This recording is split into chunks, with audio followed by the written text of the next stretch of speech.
The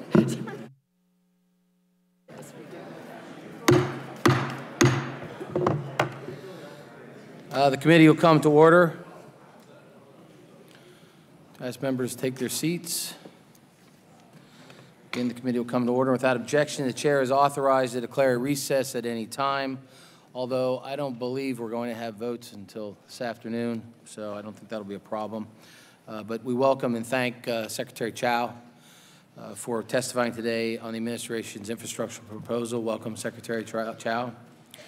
I've been encouraged by the President's focus on infrastructure since before the election and through his inauguration, when I believe he became the first president in our history to mention the word infrastructure in his inaugural address. Although I do believe along the way Lincoln called them internal improvements. And so, again, infrastructure, internal improvements have always been part of the federal government's role. And actually, that's why we have emblazoned over the two doors one, Adam Smith, The Wealth of Nations, talking about the need for the duty of the sovereign or the government to, one of the three things is the duty of erecting and maintaining certain public works and certain public institutions that can never be in the interest of any individual or small number of individuals. Erect and maintain. So again, Adam Smith even said it, and of course our founders that were students of Adam Smith talked about and put in the Constitution Congress's main three roles, defense of the general welfare, regulate commerce, and to establish post offices and post roads, Article 1, Section 8. So again, from our founding of this country, there's been a federal role. It's all levels of government, local, state, and federal have a role. It's not just the federal government, but we certainly need to continue to participate to make sure we continue to have a robust national transportation system. Over the past year, though, statement of support for increasing investment in America's infrastructure has been positive. In the President's interest, his background as a builder and his leadership on the issue will be crucial to building the 21st century infrastructure for America. I look forward to working with you, Madam Secretary, as we move forward this year. Some of the administration's infrastructure proposals are much needed. I have questions about some of the other proposals and how they'll work. For example, I want to commend you for work you and the DOT have done in speeding up projects. We now have about, between the MAP Act and MAP 21 and the FAST Act, about 50% of those streamlining proposals have been put in place. There's still more on permitting that we need to do to get this permitting process down to a reasonable number of years. The last two highway bills, as I said, had those types of reforms in it, and there is more to do to fully enact those. Still, it takes too long for projects to move forward, and on average, it's about 14 years for a major road project to move forward, and that's just way too long. If we were to cut that in half, the President's been talking about 2 years, which would be fantastic. But if you cut that 14 in half, just on inflation alone, you would save somewhere between 12 and 15% on a project, and that over time adds up to real dollars. And I've said many times before, infrastructure plan must be a bipartisan plan if it's going to pass Congress. The Senate rules with the 60 votes. It has to be bipartisan there, and I'm sure in the House, if we're to do a bipartisan bill, we need to bring our Democratic colleagues on board and work closely with them to produce something that'll pass through the House on a bipartisan vote. I've been working with and plan to work with Ranking Member DeFazio and my Democratic colleagues to develop a plan that does attract bipartisan support. To do that, we have to be realistic about our needs and how we can address them in a fiscally responsible way. Fixing the Highway Trust Fund for the future and modernizing how we fund infrastructure in this country must be part of the solution. In fact, that has to be really the starting point. If we don't figure out how to trust the trust fund, October or into early 21, the trust fund will run out. And again, if you look across the country, 31 states have already dealt with their shortfalls in revenue, and there's been no political price for fixing their revenue. And they did it in very different ways, and it's been states with Democratic legislatures and Democratic governors. It's been states, my home state of Pennsylvania, Republican House and Senate, and a Republican governor fixed their ability, their funding, their revenue shortfall. And again, there was no political price to pay, because I think the American people understand the need we have to invest in our infrastructure. So I look forward to continuing working with you at the White House and my colleagues in Congress on a bipartisan infrastructure plan. And so with that, I recognize Vice Ranking Member of the committee, Ms. Estes, for the opening statement. I guess Mr. DeFazio missed the plane. If we would have only passed my FFA reauthorization, DeFazio would be here. But now that DeFazio is not here, I'm having second thoughts. Tell us more. Tell us Maybe more. it's better we didn't. I believe it was canceled, not delayed. Thank you, Chairman Schuster, and thank you, Secretary Chao, for joining us here today. We are now over 400 days into the Trump administration, far past the 100-day mark, a period during which the President promised to enact a bill to invest $1 billion in infrastructure. After a lot of talk, the White House finally released its long-awaited infrastructure plan 3 weeks ago. Sadly, my frustration over the long delay in getting to see the White House plan has now been eclipsed by my frustration over what is actually in it. How we structure an infrastructure package and how we pay for it matters a lot. If an infrastructure package is to bring together successfully, it must be based on a mutual understanding that we need real, sustainable investment to improve the productivity and mobility of our communities. We can't do it based on gimmicks, shifting responsibility among partners, or glossing over years of underinvestment. What we need is a sound, long-term investment at the federal level that will create millions of jobs, boost local economies, and pay dividends for generations to come. Let me elaborate. Number one, an investment package must contain real federal funding, and I'm glad that the chairman mentioned the importance of actual funding for these programs. An investment of $1 trillion in federal infrastructure funding will create or sustain 16 million jobs, and those are well-paid jobs. Instead, the President's promised $1 trillion has turned out to be only $200 billion over 10 years, over a broad swath of infrastructure needs. That's $20 billion a year to cover all modes of transportation, broadband, wastewater, drinking water, as well as veteran and GSA facilities. And let's be clear, this $200 billion in, quote, additional money is proposed in the broader context of $168 billion in cuts to existing transportation, transit, and infrastructure funding over the same 10-year period. So in reality, the President is proposing very little, if any, new federal money. The White House envisions that the new money that they can take credit for as presidentially led investments will actually come from the state and local level, by tolling and taxing citizens more, or by bonding to be paid off by future tax revenues. That is, pushing the costs onto Americans not yet born. Congress and the White House missed a massive opportunity to raise revenue for infrastructure in the tax bill, which is mind-boggling because 250 members of Congress with robust representation from both sides of the aisle wrote to the leadership of the Ways and Means Committee urging that a permanent solution to our Highway Trust Fund be included in that tax bill. And so we continue to spin our wheels on how to bridge the gap between nearly universal support for fixing our nation's infrastructure and our massive funding needs. Number two, selling off public assets is a cash grab, not a solution. To bridge this gap in part, the White House infrastructure plan contains several attempts to push a privatization agenda. This isn't the solution. There is universal bipartisan agreement, even among those in the private sector, that public-private partnerships, the so-called P3s, will not solve our infrastructure crisis and will do nothing for the vast majority of surface transportation projects. And as the chairman already noted, we need look no further than the quotations now pointed on the wall, painted there for all of us to look at every day about the role of the federal role in funding infrastructure. Number three, we can't streamline our way out of underinvestment. Let me address the favorite Trojan horse in infrastructure, environmental streamlining. Rolling back environmental protections will not save hundreds of billions of dollars. The vast majority of projects, 90% of projects, are already exempt from full environmental review and proceed under a categorical exclusion.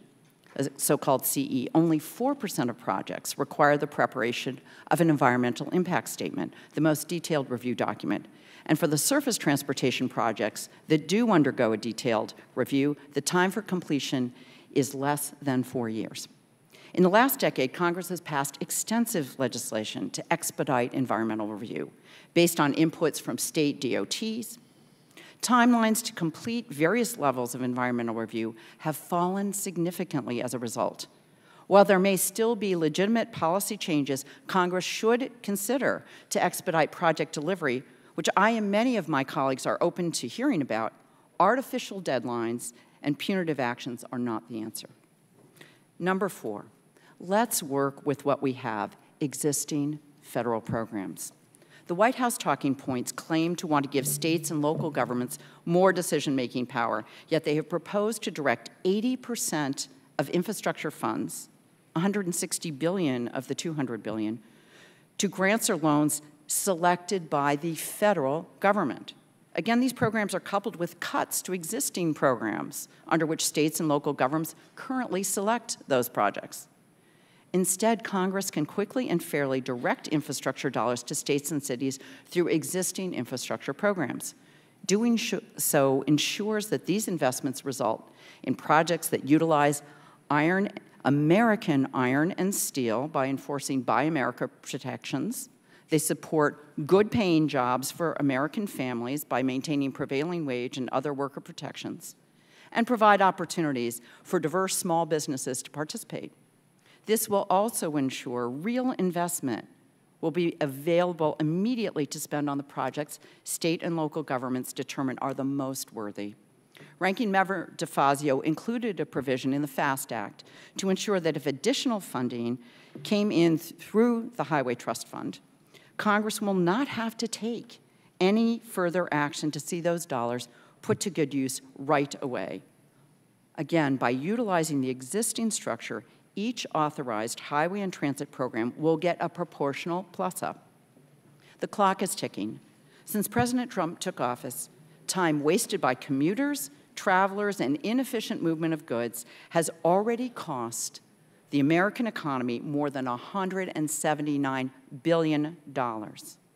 If the President and the Republican leadership in Congress are serious about making infrastructure a priority and finding new revenue to pay for it, then we have a unique opportunity to make badly needed investments in our roads, bridges, transit systems, rail infrastructure, airports, and ports that we have been neglecting for decades.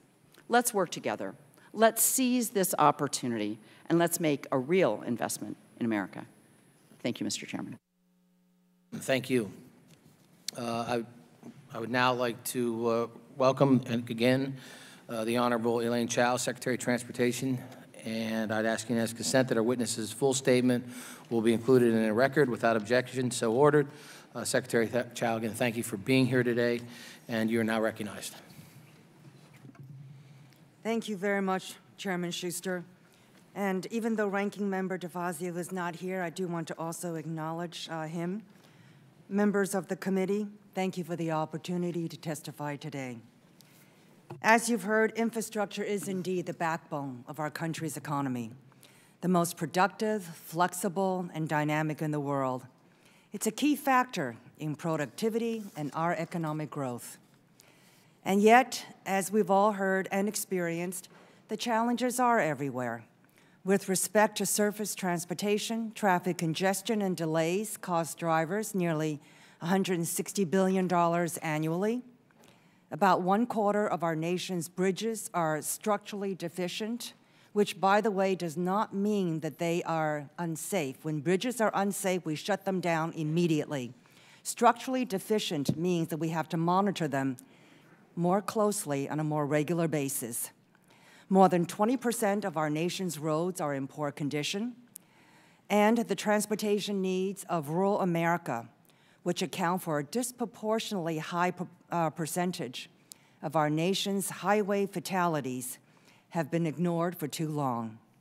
And that is why over the past year, amongst all the other agenda items which the administration has undertaken 12 agencies have been supporting the President, working hard on a comprehensive infrastructure framework, which the President announced as a priority in his 2018 State of the Union address. Transportation is one component. The initiative includes, but is not limited to, energy, drinking and wastewater, broadband, and veterans hospitals as well. It is designed to change how infrastructure is designed, built, financed, and maintained in communities across the country. The goal of the President's proposal is to stimulate at least $1.5 trillion in infrastructure investment, which includes a minimum of $200 billion in direct federal funding. The guiding guidelines and principles are: 1, to use federal dollars as seed money to incentivize non-federal infrastructure investments; 2, provide for the needs of rural America; 3, streamline permitting to speed up project delivery; 4, reduce unnecessary and overly burdensome regulations. In addition, a key element of the proposal is to empower decision-making at the state and local level. They know best the infrastructure needs of their communities. Half of the new infrastructure funds will go toward incentivizing new state, local, and private sector investments in infrastructure. A quarter of the federal funds will be dedicated to addressing rural infrastructure needs as prioritized by state and local leaders. And as a former Secretary of Labor, I'm pleased to note that this plan also has a workforce component to help workers access the skills necessary to build these new projects. The Department is also implementing the President's One Federal Decision mandate announced on August 15, 2017, to help speed up the delivery of new infrastructure and reduce the cost of new buildings. In addition to permitting reform, the Department is doing its part to grow the economy and create jobs through regulatory reform. Costs associated with new DOT regulations decreased by $312 million in 2017, and the Department is on track to decrease these costs by at least $500 million in 2018. By incentivizing new investments in infrastructure, eliminating overly burdensome regulations, providing support for rural America, and streamlining the permitting process, the Department is helping to improve our communities and people's quality of life and build a brighter future for all Americans. Some estimates put our country's infrastructure needs at approximately $4 trillion. The President's plan encourages the private sector to help in the building of our public infrastructure. For example, endowments and pension funds are interested in investments like public infrastructure, which have collateral that will not walk away. In addition, the private sector helps to allocate risk. If a project is not successful, the private sector bears the first loss instead of the taxpayer. The Department realizes and recognizes that different regions require different solutions, but private sector investments should not be disallowed and should be an allowable option where appropriate. The administration looks forward to working with all of you on what we hope will be a bipartisan package to address these needs. Thank you very much. Thank you. In the spirit of bipartisanship, I'm going to start with recognizing my Democratic colleague, Ms. Estes, to start the questioning. Thank you, Mr. Chairman, and thank you again, Secretary Chao, for your long service to this country and for appearing before our committee today. According to the administration, and I think we've got our graphic up, but we may need better glasses to read that, but I direct people's attention to what is now up on the screens. According to the administration, a key element of this infrastructure proposal is to empower decision-making at the state and local level, because these are the officials who know best the infrastructure needs of their own communities. However, if we look at this chart, we'll see that 80% of the funding under this proposal goes to projects selected or approved by the administration, not by state and local government. Governors only get to allocate 20% of the funding, and the locals don't get to decide anything. Secretary Chao, can you explain how this squares with the vision of empowering state and local government when you look at, or if you can explain that dichotomy between Well, we the disagree with promise that and what we chart, see? obviously. We feel that the local and state communities, communities and applicants will have a great deal of say. They will come up with the projects. They will decide who they want to work with. They'll decide what projects to prioritize. So it would be up to them. It would be a partnership. But ultimately, the administration will be making the selection for those projects. Isn't that correct? Well, the administration will be working on these projects as they do in the Tiger grants, as they do in the infra grants. It's the same concept. I think most of us have found our experience with Tiger grants as governors are the ones who decide and prioritize those. So I think with all due respect, Well, our that's an experience issue with with the congressmen and the governors then. Secretary Chao, the White House plan also provides limited federal dollars in order to incentivize non-federal partners. We've had some discussion about that. You personally have called this a, quote, new paradigm in infrastructure investment where the federal government takes a back seat. And frankly, I've got to tell you, I'm hearing this at the local level. I was just home in Connecticut. They see this as pushing the problem down onto the states and local government. Given that states and local governments already provide the majority of funding for highway and transit projects, why does the administration want to put more of the burden on local governments, many of which are already strained, and those that are struggling economically that need this benefit most are also going to be hit really hard by this shift? Well, the national highway system, you know, our roads and bridges are actually very decentralized. 10% of the overall roads are owned by the federal government. They are called the interstate highway parts. The rest of the highway system, the national highway, is actually state and local. And then the rest of the roads and bridges are basically state and local. So the majority of the roads and bridges are actually locally owned. As mentioned, the federal government owns about 10% and we fund about 20%. Although, again, I have 3 interstates, I'm just saying in my district, in my state, 91, 95, and 84, crossed by hundreds of thousands of Americans traveling up and down the eastern seaboard every single day. And those are aging infrastructure. Those of us in the chairman's district is like that too. We have aging interstate highway systems, and local and state authorities are not in a position to pay for the redo of all of that with well, this refers to, actually, I know that I know those routes very well. Having spent my childhood in the New York area. So I think that what you're referring to is the whole issue of pay-fors. And I think the good news on the pay-fors is that everything is on the table, and we look forward to working with Congress on those. Because I will tell you, again, this came up last week. I met with the state legislators, Republicans and Democrats, in my home state, and they're concerned. They're saying if the federal government is rolling back its commitment on infrastructure and the states are going to have to come up with that money, that's less money they have to pay for precisely the roads and bridges that you have identified that are already paid for by local government and states. So with all due respect, if there's less federal investment, because we're not talking about additional federal investment when there's a time of additional need, if there's less federal investment, states and localities will proportionally, especially when we have not erected and maintained, as the chairman pointed out, we haven't been maintaining the federal infrastructure or the state. And the federal government, with all due respect, I would suggest the federal government has a role in ensuring the federal investments are maintained. Well, that is in your state, and we do not agree that it was a rollback. As I mentioned, most of the federal role is actually quite limited. And the beginning of our history, in our country's history, a lot of the infrastructure was done by the state and local and private sector. So there's been no rollback.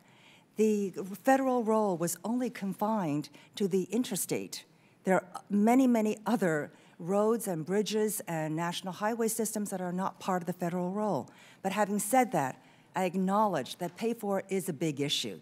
And so we want to work with the Congress on finding solutions to that. Thank you. We're over time. Thank the gentlelady. Well, let me start off with the pay-for is critical. And we can argue back and forth about this, and we will for the foreseeable future. Unfortunately, also, we have to talk to the Ways and Means Committee. But I think it's important to point out that, especially to my Republican colleagues, who many of your states, I have two of my colleagues here from Pennsylvania, or three, our state in Pennsylvania dealt with it. And the user fee we pay at the pump, it is a user fee. We've continued to call it a tax, but it technically is a user fee. If you don't use the roads, you don't pay for them. So it's a user fee. Now, the next thing that will come from conservatives is that it is a regressive user fee. And I come from rural Pennsylvania. So my folks will pay more, but it has a progressive benefit to the folks in rural Pennsylvania.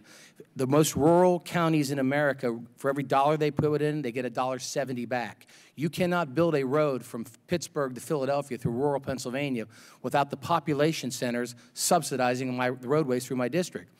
We saw this as we went through Pennsylvania, the complaint from those in my district, legislators. We subsidize SEPTA and the Pittsburgh Transit Authority by 30%.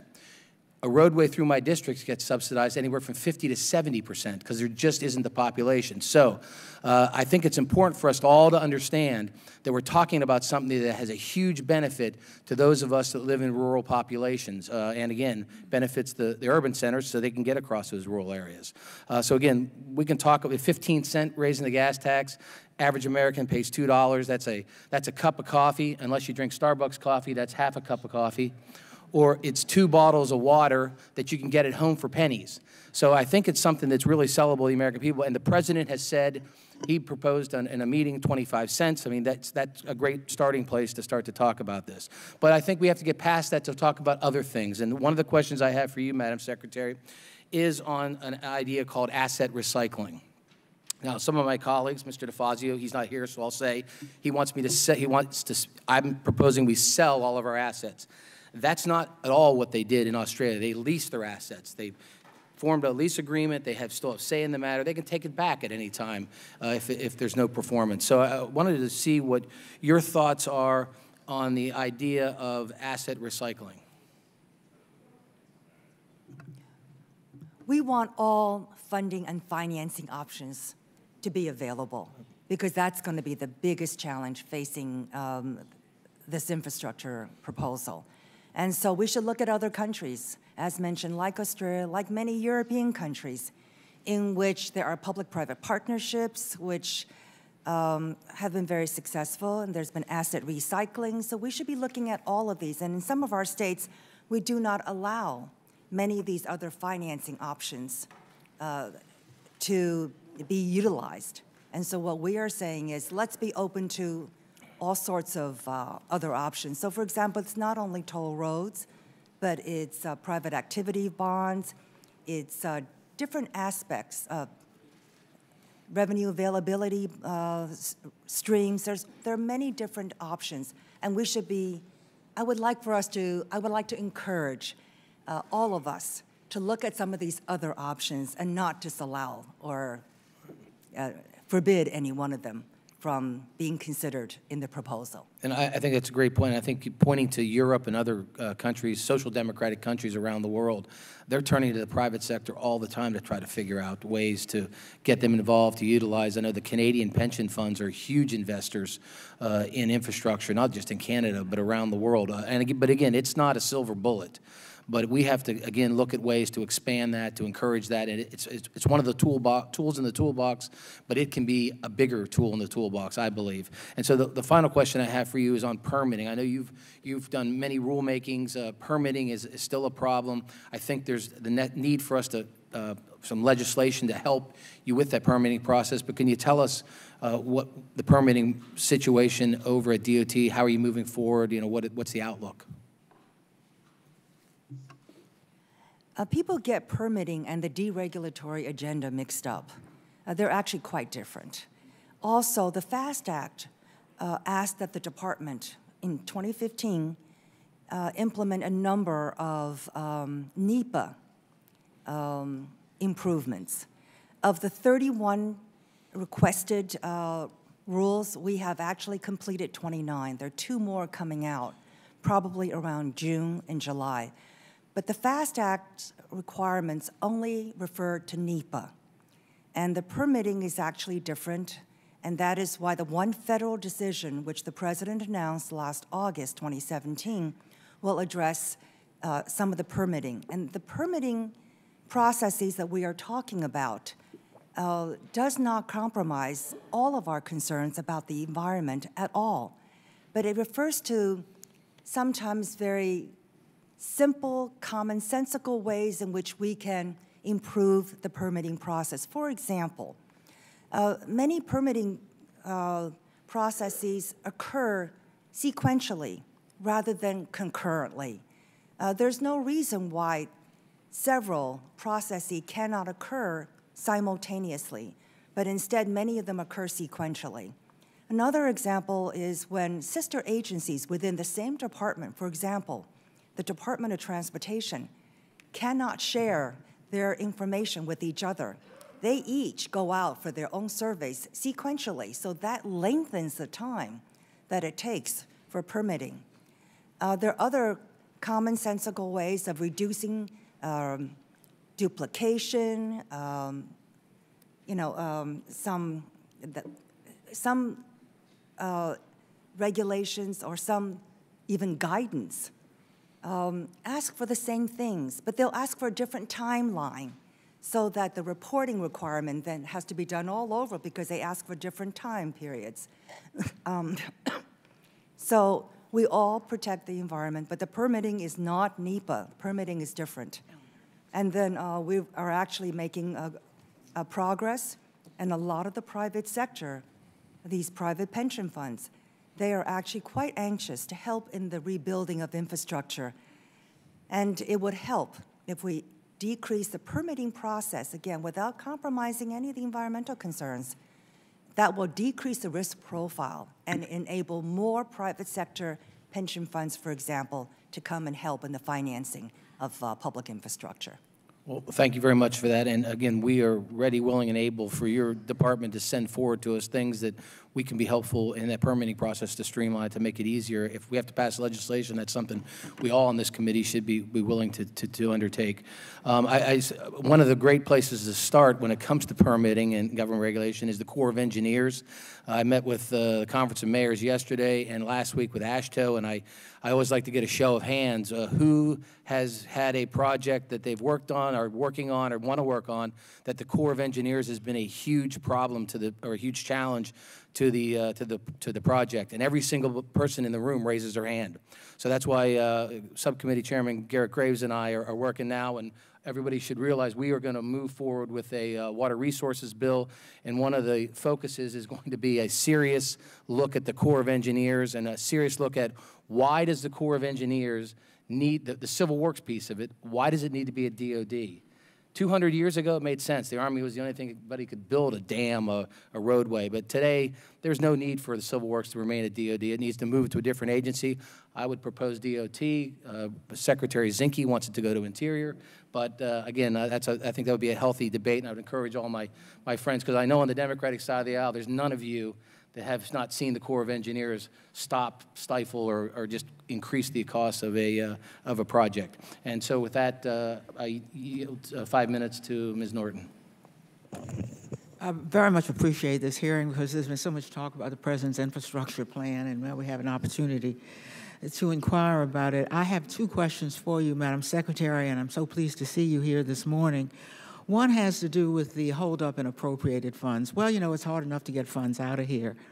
And I note, by the way, that in the President's infrastructure bill, there would be $130 billion in new competitive grant funds. So this committee and the Congress is likely to look at, well, what have you done with the funds we have appropriated or authorized? According to our count, there are nearly $6 billion in program funds that remain unspent. And of this, $2 billion are among the most competitive. More jurisdictions want them than can possibly qualify for the amount in infra and Tiger grants, for example. And I know that this looks like it's something of a trend. You held up $1 billion, even in emergency relief funds, until the Democrats in this committee wrote you, and it was relieved. It was released. I have to ask you, Madam Secretary, what is keeping you from getting this money out of the door? And don't you think it will reflect on whatever we're able to do with the President's plan if that money is not gotten to where it is needed? Thank you for that question. I don't think that is accurate, that the emergency relief funds are not released. We have actually made record time. It's been released now, but only after. No. I think we understand how important the emergency relief funds is. And as soon as a request comes in, we've actually been very, very good about turning it. I know they're released now, but the Democrats on this committee had to write a letter in order to get them released. Okay, they're released now. Well, I may respectfully I have only so disagree much on time, that. So Madam if I can answer Secretary. the rest of your questions. On the $6 billion, I do not think we have that much money outstanding. But I have good news. I have good news for you. I don't think it's $6 billion either. But having said that, I think it took a while for this government to be stood up because we didn't have our nominees. I only had 4 nominees confirmed as of April of 2018. February of 2018. I just got 3 others confirmed last week. So the ability of this government to stand up under this administration has been impacted by our not having our top leadership, President we have Portman noticed that, Senate confirmed. and that is very good news. I understand that is not this chamber, but I wanted to bring that up since you asked for an explanation. Yeah, it's not this chamber. I think it's the administration. But whoever it is, I having said all of congratulate that, you. I do have good news for you. Hopefully the Tiger grants will be coming out soon. But we do have to notify the appropriators first, so they will get the first. When do you expect that to occur, Madam Secretary? Hopefully this week. Thank you Soon. very much. Soon. That's very good news. Very soon. I And would then, dare say almost everybody on this on this platform has an interest in those grants. Let me ask you about. On the infra, let me just mention the infra grants also. So the Tiger and the infra grants, and perhaps this is something that you can take a look at. They were actually put under the FAST Act, under a new office in the policy office, which actually is not an operational office. So they have to do the Tiger grants first, and then they can turn to infra. And hopefully we will get that out probably by the beginning of June, but let's say June, at the beginning of the summer. You've given us very welcome information on that. Look, the interstate, of course, is a product of the Eisenhower administration. It's one of the fairest and most progressive ways to distribute money. And yet the President's infrastructure plan looks like it discriminates against most of the country, 52% of the country which provides most of the GDP, because of the way in which the plan provides money for the rural areas. It looks like it reverses what we've always done. 80% of the money for everybody, except, of course, the rural areas got even more subsidy. But 80% came from the federal government, 20% came from the states. And it looks as though you have reversed that and provide $40 million in the first year for rural areas with 80%, and suburban and big cities where all the congestion is get 20%. Why have you reversed the age-old way in which we distribute highway funds, the formula that has worked now for 75 years? Secretary, go ahead and answer that, and we'll move on. Can she at least respond? Oh. That's why I said Secretary can answer the question, and then we'll move on. The 80-20 interstate formula, the 80-20 formula applied only to interstate is mentioned. The federal government owns 10% of the highways, the roads, the bridges. The states have to take care of the rest, Madam Secretary. We, the federal government, we only take care of the federal Ms. Norton, your infrastructure. time has expired. Please allow the Secretary to finish, and thank you.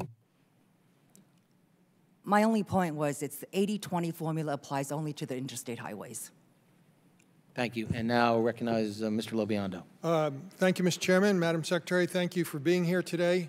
I have the privilege of chairing the Aviation Subcommittee, and the honor of representing the Federal Aviation Administration's flagship technical center, which I'm sure you know is responsible for all safety, security, research, and development, and the extraordinary work that's done by more than 3,500 people at that location for aviation in America. I know your opening statement was limited, and there's so many needs for infrastructure, but I didn't hear anything referred to about what we're doing with aviation, a major economic component and driver for our nation. Specifically, I'm hoping you can address 3 areas that I think are critical to the future of aviation, and the FAA Research, Engineering, and Development account a proposed cut of more than $100 million. I mean, it basically freezes them and puts them dead in the water. UAS is a growing area in our nation which requires a lot of oversight and a lot of attention, and the UAS research account is cut to a fraction of what it's been in previous years when the problem hasn't been as big. And the last one is the FAA Technical Center Laboratory Facility, which is located completely at the Tech Center, that account is cut by 1/3. And if we're going to stay at the cutting edge of aviation for the United States of America, I don't know how we can withstand those kind of cuts, and I'm hopeful you might be able to give me some insight in how we're going to try to deal with this and restore that. Thank you for those questions. I'm sorry that we didn't have a chance to visit the facility that was in The invitation is wide open for you. Thank you. And for some reason, we somehow could not. We had a date, but then it didn't happen. Right. Aviation obviously is very important. The chairman's proposal on air traffic control legislation was a seminal piece that could have improved air travel, which the administration supported, but unfortunately it did not garner enough support within this chamber, and so that was abandoned. On the research, the FAA has the second largest budget in the Department of Transportation. The Department of Transportation has a budget of $77 billion. Highway is a major portion for the roads, for the interstate highway system, and the remainder is for the next biggest chunk is to aviation. And we actually have a research office within the Office of the Secretary. And so there needs to be some coordination and some better improvement in ensuring that the projects that are being done by the Research Office and the Office of the Secretary, which is the rest of the department, and the FAA are actually not redundant and that they're not duplicative either. On the issue of UAS, I'm very much a supporter of autonomous vehicles, unmanned aerial systems. We are actually focusing a great deal on it. But again, there's actually a great deal of research money, but the research money is not used very well. And so we are in the process of trying to figure out, where is all this money going? How is it achieving the stated purposes of the department's mission? And the third one I forgot. What did you mention? Well, the third one is the the grants and airport the Technical Center Laboratory Facility. Right. I don't have an answer for that, and so I will look into that, but this is obviously a concern to you, and we can talk more Well, if you about have it. the opportunity to visit the Technical Center, you will see the unique laboratories that exist nowhere else in the country, and the engineers that are doing the work there that in many cases cannot be duplicated anywhere else, and hopefully that'll help influence part of how you feel about this. But thank you very much. I yield back. I thank the gentleman, and Mr. Larson's recognized. Thank you, Mr. Chairman. And Secretary Chao, thanks for coming and help us out today. I've got a couple questions. One's a local problem, and then a couple others are about the proposal itself. First is related to New Starts and specifically Sound Transit and our Linwood Link. We got an FFGA awaiting some help from you all for only 38% of the project itself. So we're putting in 62% of it. This is for Linwood Link, extends light rail into Snohomish County. At any rate, for the second year, the administration's proposed budget calls for winding down the capital investment grant program by limiting funding only to projects that already have signed FFGAs. Runs counter to the FAST Act of 2015, which authorizes funding for CIG. So I was wondering when you would anticipate your department signing FFGAs for approved CIG projects, which Lynwood Link is. Well, the administration's the administration's budget says that if projects are not already in line to receive FFGAs, then we cannot sign new ones. But obviously, there are aspects of the budget that the Congress is going to disagree with, and so we look forward to working with the Congress. All right. And that gets to my second question, the other point, because part of the administration's proposal on infrastructure is to encourage local governments, state governments, the local funding entities to raise their own dollars, and then that puts them in line, what you're proposing, and puts them in line to get federal funding. Like, help yourself, and then you'll get federal help. That's literally what the administration proposes for its infrastructure package, in part, which is what we're doing in the Pacific Northwest. As recently, for the next phase of Sound Transit, where we all taxed ourselves $54 billion over the next 5 million years, I think is what I'm paying, for a long, long time, and yet there are $0 proposed in the administration's budget to support that kind of activity because you want to move to a different system. I just don't think you need to move to a different way of helping out local entities that are already doing what you're asking them to do. And there's an inconsistency there. It's certainly an issue I'm going to continue to pursue as we work with you all on trying to improve the administration's proposal. As well, I want to note that Jimmy Duncan led a panel here a few years back on public-private partnerships.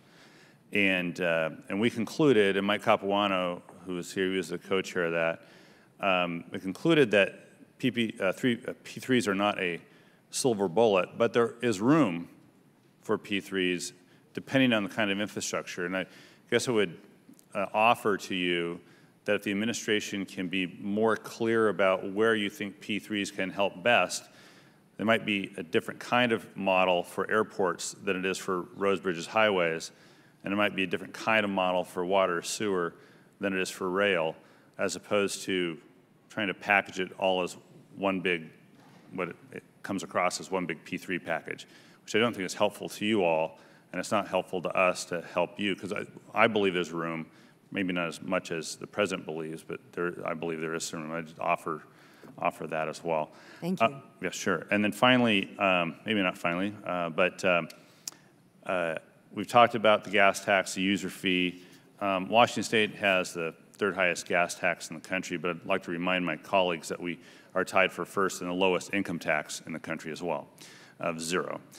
So it is a balance of funding and how you fund your government, how you fund to do things.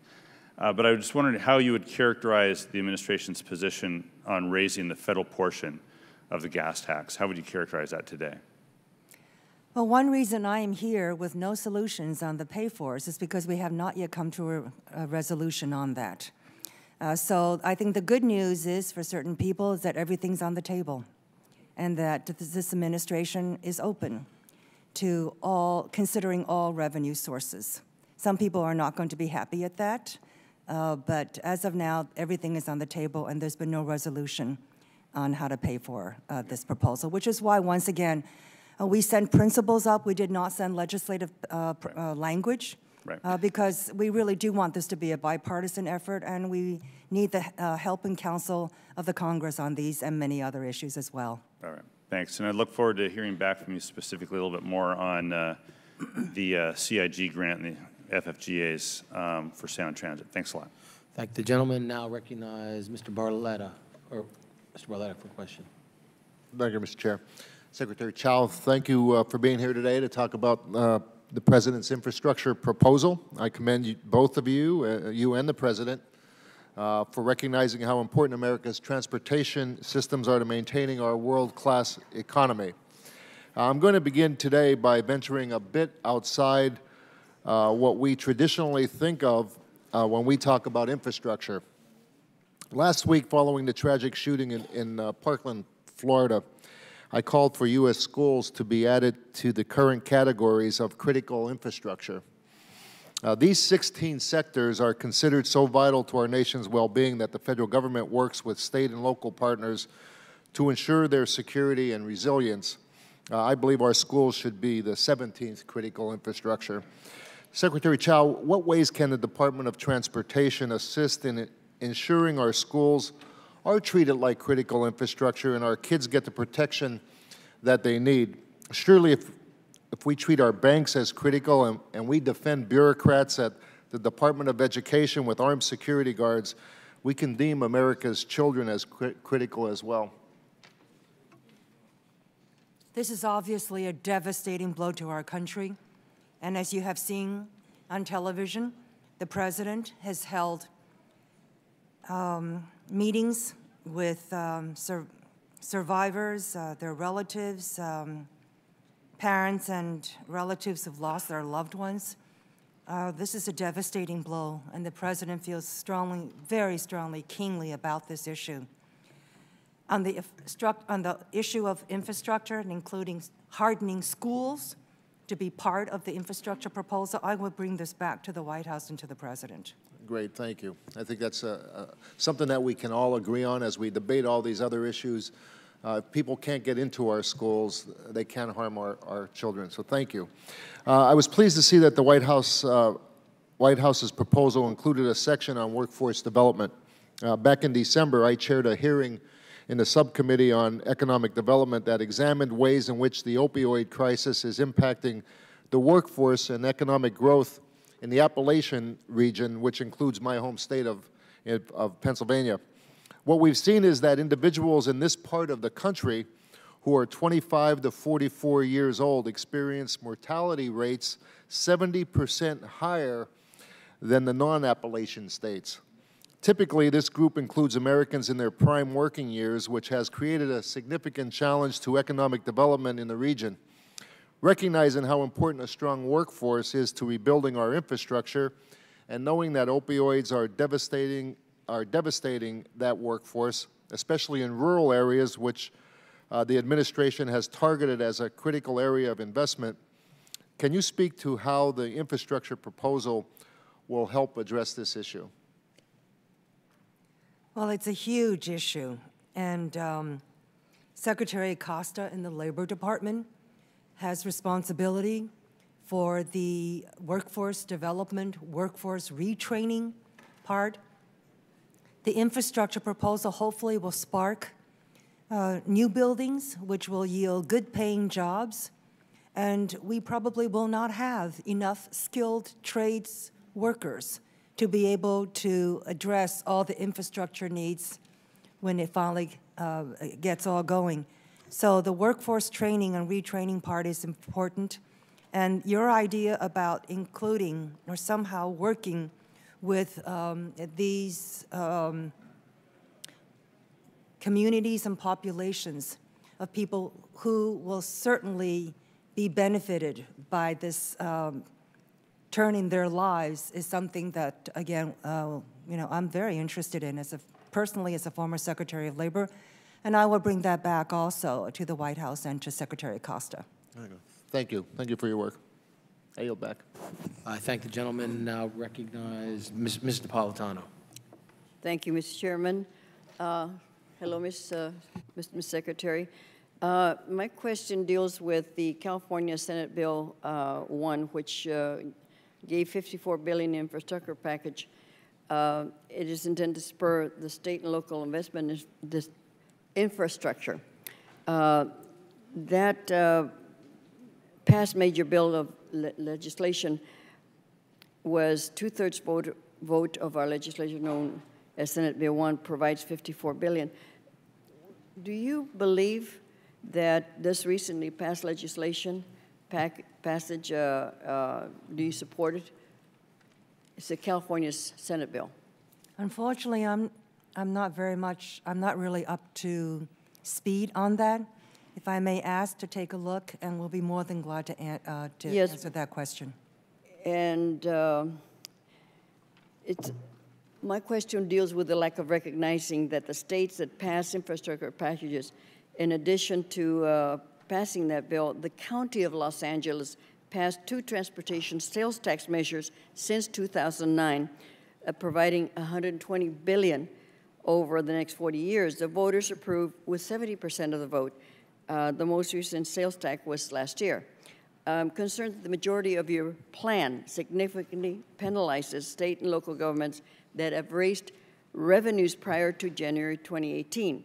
Not only do states and locals recently passed infrastructure legislation package score poorly when rated by your department, you limit these projects to qualify for only 5% or $5 billion out of the $100 billion of the new incentives projects program.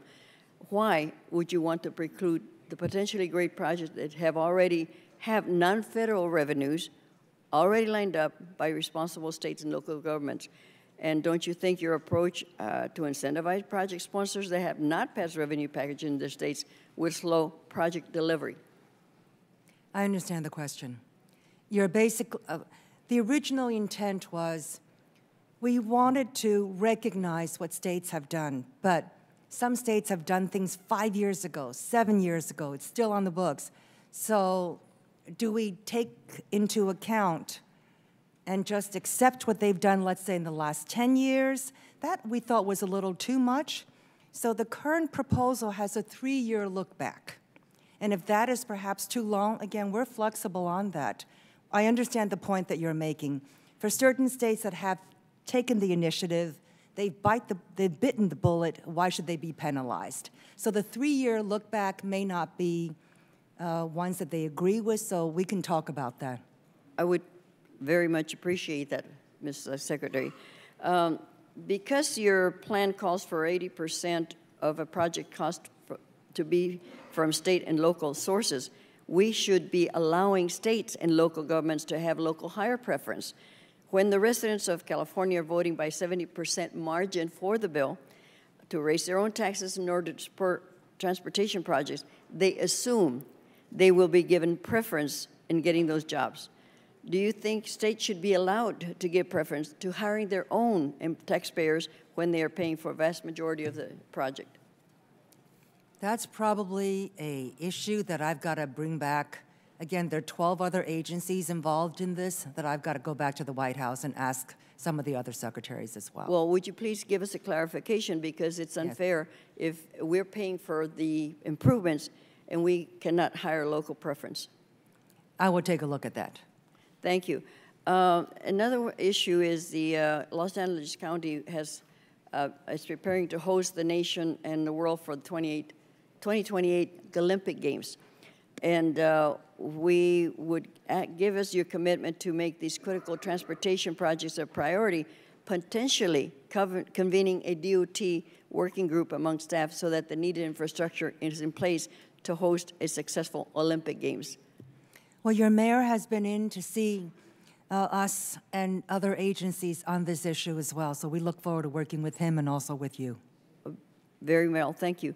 There's also, in regards to successfully hosting Olympics, one of the most critical projects is the Purple Line subway extension project, which will build a new station and subway line to serve UCLA, one of the Olympic venues, as well as a planned village for athletes. Can you please give us your commitment that you will look at it, do everything you can to support the project, ensure that built on time and ready for the Olympics? You're not the only one that brought it up, as I mentioned. Your mayor has been very good about approaching us on this. Very good. So we will look forward to working with you and the mayor. Thank you, Mr. Chair. Thank you. Mr. Gibbs is recognized for 5 minutes. Thank you, Mr. Chairman. Thank you, Madam Secretary, for being here today. I'm really encouraged about the proposal, especially the administration's proposal regarding streamlining and how we can lower costs and do things more efficiently. And I just want to highlight a few things there before I ask some questions. But the 404 permits, the White House language is similar to a bill that I've introduced, H.R. 2917, that deals with vetoing and preemptively, retroactively vetoing permits. And so there's language in there that eliminates a duplicate oversight by the EPA on the 404 permit, so that's a good thing. Another bill I have is H.R. 465. It's anything with integrated planning. And this bill would really help our local municipalities deal with their water and sewer projects. And I know the administration supports that, so I appreciate that because I think that's a good way to help bring more efficiencies and lower costs and get those that infrastructure at the municipal level accomplished. And another proposal that's the White House discussed a lot in your package is the WIFIA, the Water Infrastructure Finance Innovation Act, which I spots of the pilot in the Word of 14, and along with Congressman Brian Mast down in front of you, we have a bill that increases the funding and reauthorizes the program. I know the White House is very supportive of that. It's a partnership. And then rural broadband, I'm really concerned about that. Good opportunity. I think we're kind of like where probably President Eisenhower was with the interstate highway system. If we get rural broadband accomplished, how that helps with jobs, opportunities, and education across. So I just want to highlight that. In the administration's proposal, you talk about a $50 billion investment to improve infrastructure in rural areas. Can you maybe elaborate how that would come about, how you operate that, and what types of projects might be eligible for that funding? We understand that rural America has different needs. And so a specific title is set aside for rural America needs. 40% of that would be by formula, understanding, again, that having some kind of a public-private partnership won't really work, given the lesser density and just the volume, the density that's required in a public-private partnership. So 40% of that will be by formula, and about 10%, as is currently discussed, would be competitively bid. If I may also return back to your legislation and give you a shout out about the 404 and 402, these are not within the Department of Transportation. They are within the Army Corps of Engineers. And so, as the chairman and others have mentioned, that is always a point of great concern on the parts of many parties.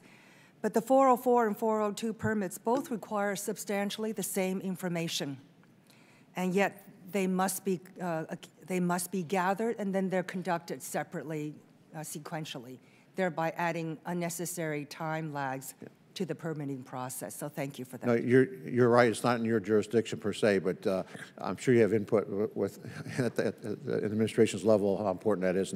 And of course, it wasn't the president's package, the 50-page document I read, and so I think that's a big help. Back on the rural infrastructure, the 40% you're taking into account because a lot of the projects might be smaller or harder to find partnership financing because of just the nature of that, so that you think that formula takes into account enough to for private institutions or private entities to want to get involved in that because the costs are higher and the returns might not be as well? Well, that actually would be up to the Congress because, again, we send guidelines. So that particular part it's supposed to be formula, but beyond that, there are not very many details. So we look forward to working with the I'm just about out of time, but I just wanted to mention, I always think it's a good priority if the administration identifies certain projects that are national, significant importance, or regional projects that have economic or national defense issues that should be addressed. And so I would just encourage that things like certain infrastructure in certain areas that are critical to their economy and our national security should be prioritized by the administration. So I look for leadership from the administration to help identify those and push for those where states might not be able to address those as well. Thank you. Thank you. I yield back. Thank the gentleman. Now I recognize Mr. Lipinski for 5 minutes. Thank you, Mr. Chairman. I want to thank you, Madam Secretary, for all your years of service to our government. I'm glad that we have now got the conversation going on an infrastructure plan, and I thank the chairman for his work, and I'm very hopeful that we can move forward with a bipartisan plan here in this committee. I know the chairman wants to do that. Ranking Member DeFazio does. I think we all do. So I'm very hopeful that we can get that done. On the infra grants, I know there's $1.5 billion there. Hopefully those will get out in June and not later. I know there's a project that everyone knows I always talk about, CREATE, the rail modernization program in Chicago, that is 67% is both, comes from private funding, state and local funding, so I think that fits perfectly what the administration is talking about. Hope to see that funding come. Another big issue in Chicago is public transit, and the needs are, in the transit system, our capital needs are very, very big. The capital needs would account for 18% of the entire pot of federal funding in the administration plan, the $200 billion. I know Mr. Larson had talked about the full funding grant agreements, the situation there. I wanted to make a point in that it's important that transit is eligible for the funding, and that there has to be a way that I believe that transit can get funded. It's very tough for transit to be able to come up with the 80 to 90% for a transit project. The locality come up with that. Does the administration see those projects, transit projects, as being possible through the administration's plan? And if Congress comes up with a different plan that is much more supportive of transit funding, will the administration support that coming out of Congress? You asked very good questions. Number one, I would say we want to work with the Congress. So that is the basic premise. We do have a disagreement about the amount of support for transit, but I would hope that we are open to discussing these projects. And currently, in the principles that are sent up to the Hill, there is no disparaging, positioning of transit versus other projects. As if anything, once again, it leaves it up to the local and state governments to select what projects they want. So if they want transit versus something else, it's up to them. Thank you. It's going to be very tough to come up with that 80 to 90% on transit. But I want to move on to TIFIA and RIF. Yeah. Which are very good programs, and I think the administration agrees with that. They have been undersubscribed, though. What is the administration going to do to make those more attractive, both TIFIA and RIF? Well, only one of them is undersubscribed. And so in the infrastructure proposal, there are recommendations to loosen up, to broaden the eligibility so that more parties can participate. And we think that that would probably allow more usage of those programs. Because I know there has been an issue with RIF that has made it very, has made it unattractive for many of the short line railroads to use that, but that's something we could discuss further later. I want to follow up on RIF. The former administration, the Obama administration, said that they would follow Buy America policies for RIF. Does the current administration also believe in that Buy America needs to be followed for the RIF program? I think this administration, this president in particular, feels very strongly about that. So we've actually been very, very tough on it, on the Buy America provision. It is not within the infrastructure proposal, if that is what's being discussed, but it is a overriding statute that all of us have to abide by, and do abide. Thank you. I'll yield back. Thank the gentleman. Now I'll recognize Mr. Webster for 5 minutes. Thank you, Mr. Chairman. Thank you, Secretary, for being here today. We appreciate your willingness to come and testify about something that's an important issue for all of us.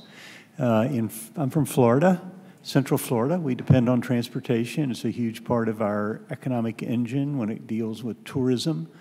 And we're also a big user. I'd like to keep going on the TIFIA program because we're, especially in Central Florida, are big users of TIFIA.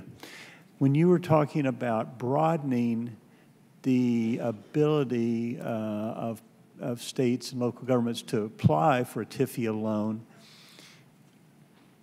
is there a pecking order that's going to be there? Because in our particular case, 3 of the big projects were the tunnel down in Miami to the port, I-4, which is an ultimate project, which is about 6 years, 6 years in the making, and then there's also the Central Florida Expressway Authority, which had a large TIFIA loan, which will complete the beltway around Orlando.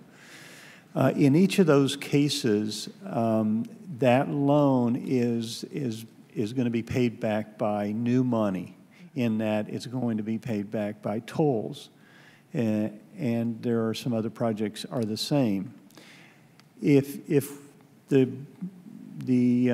that can apply is broadened, will there still be given some sort of nod to those that, number one, provide a huge chunk of that money from the state or local government, and number two, it's guaranteed by a revenue, it would be a revenue-producing project, as opposed to those who may just pay it back from their regular state transportation trust funds or something like that. It's not real new money, it's just advancing a project.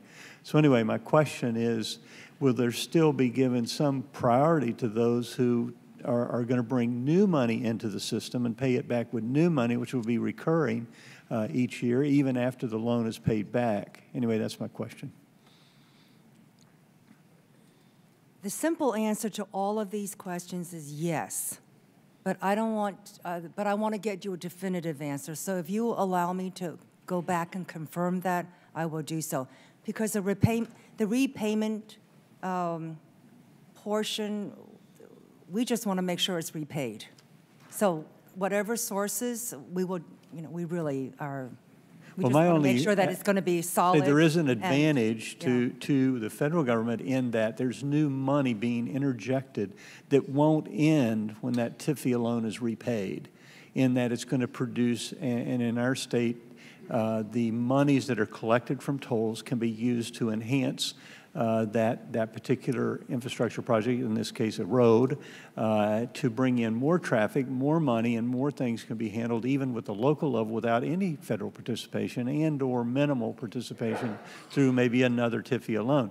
Anyway, I just don't want to lose any kind of positioning to those who would not be having a I know you want to get the money paid back. I got that. But on the other hand, there is two ways. And the one that would produce money would be, seems to me, would be better. Yours is not the only example, so let me get you a firm answer, if you would. Thank you. Yield back. Not at all. Thank you. I thank the gentleman. And next is Mr. Sires, recognized for 5 minutes. Thank you, Mr. Chairman, for holding this hearing. Madam Secretary, thank you for being here. I represent the district in New Jersey where the 2 tunnels are. Yeah. Can you speak into the mic a little bit more? Where the 2 tunnels are located, the Lincoln Tunnel and the Holland Tunnel. Obviously, you know they're over 100 years old. And obviously, they were hit very hard by Sandy. We have over 200,000 riders that use these tunnels a day. The Northeast Corridor Commission estimates that the economy will lose about $100 million a day if something happens to these tunnels. You and I were both present when Governor Christie and Governor Cuomo had a meeting with the president regarding the Gateway Tunnel. And everybody there left very enthusiastic. The president seemed to be supported, including yourself, seemed to be supportive of this project. But lately, it seems like this project has come under attack. Let me just state a couple of things. First, rejecting the 50-50 partnership agreement between New Jersey, New York, and the U.S. government. That was an agreement that was done under the Obama administration because of the necessity that these tunnels need to be redone. Then trying to eliminate the capital investment grant funds and trying to eliminate funding for Amtrak. And now there are reports that the president is appealing to Speaker Ryan to pull all the funding for the Gateway Tunnel. I'd just like to know what happened. We left there so enthused. You were enthused. The president was enthused. All of a sudden, this is a project that is not such a priority, especially when there are 52 million people in this region, and it generates about 20% of the economy in this region.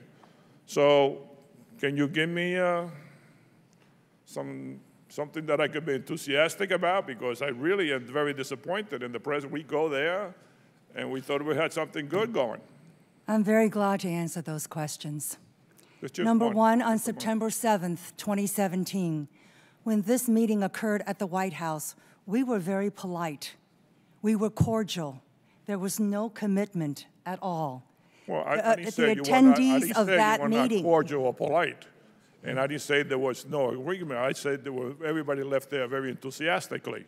The attendees of that meeting exited that meeting and spun the results of that meeting as they wanted the meeting to be. There was no commitment from that meeting. As I mentioned, it was a cordial, so are you telling me respectful, now that there's no courteous commitment to do meeting. this If I may Gateway Tunnel? proceed, because there's been so much misinformation about this, I'm so pleased to be given this opportunity to clarify.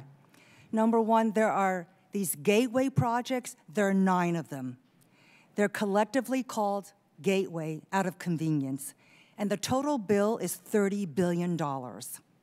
New York and New Jersey are 2 of the richest states in the country. I know. We They're spend a lot putting of in money less for the than federal 5%. government. They're putting in less than 5% on one and 0 in the other.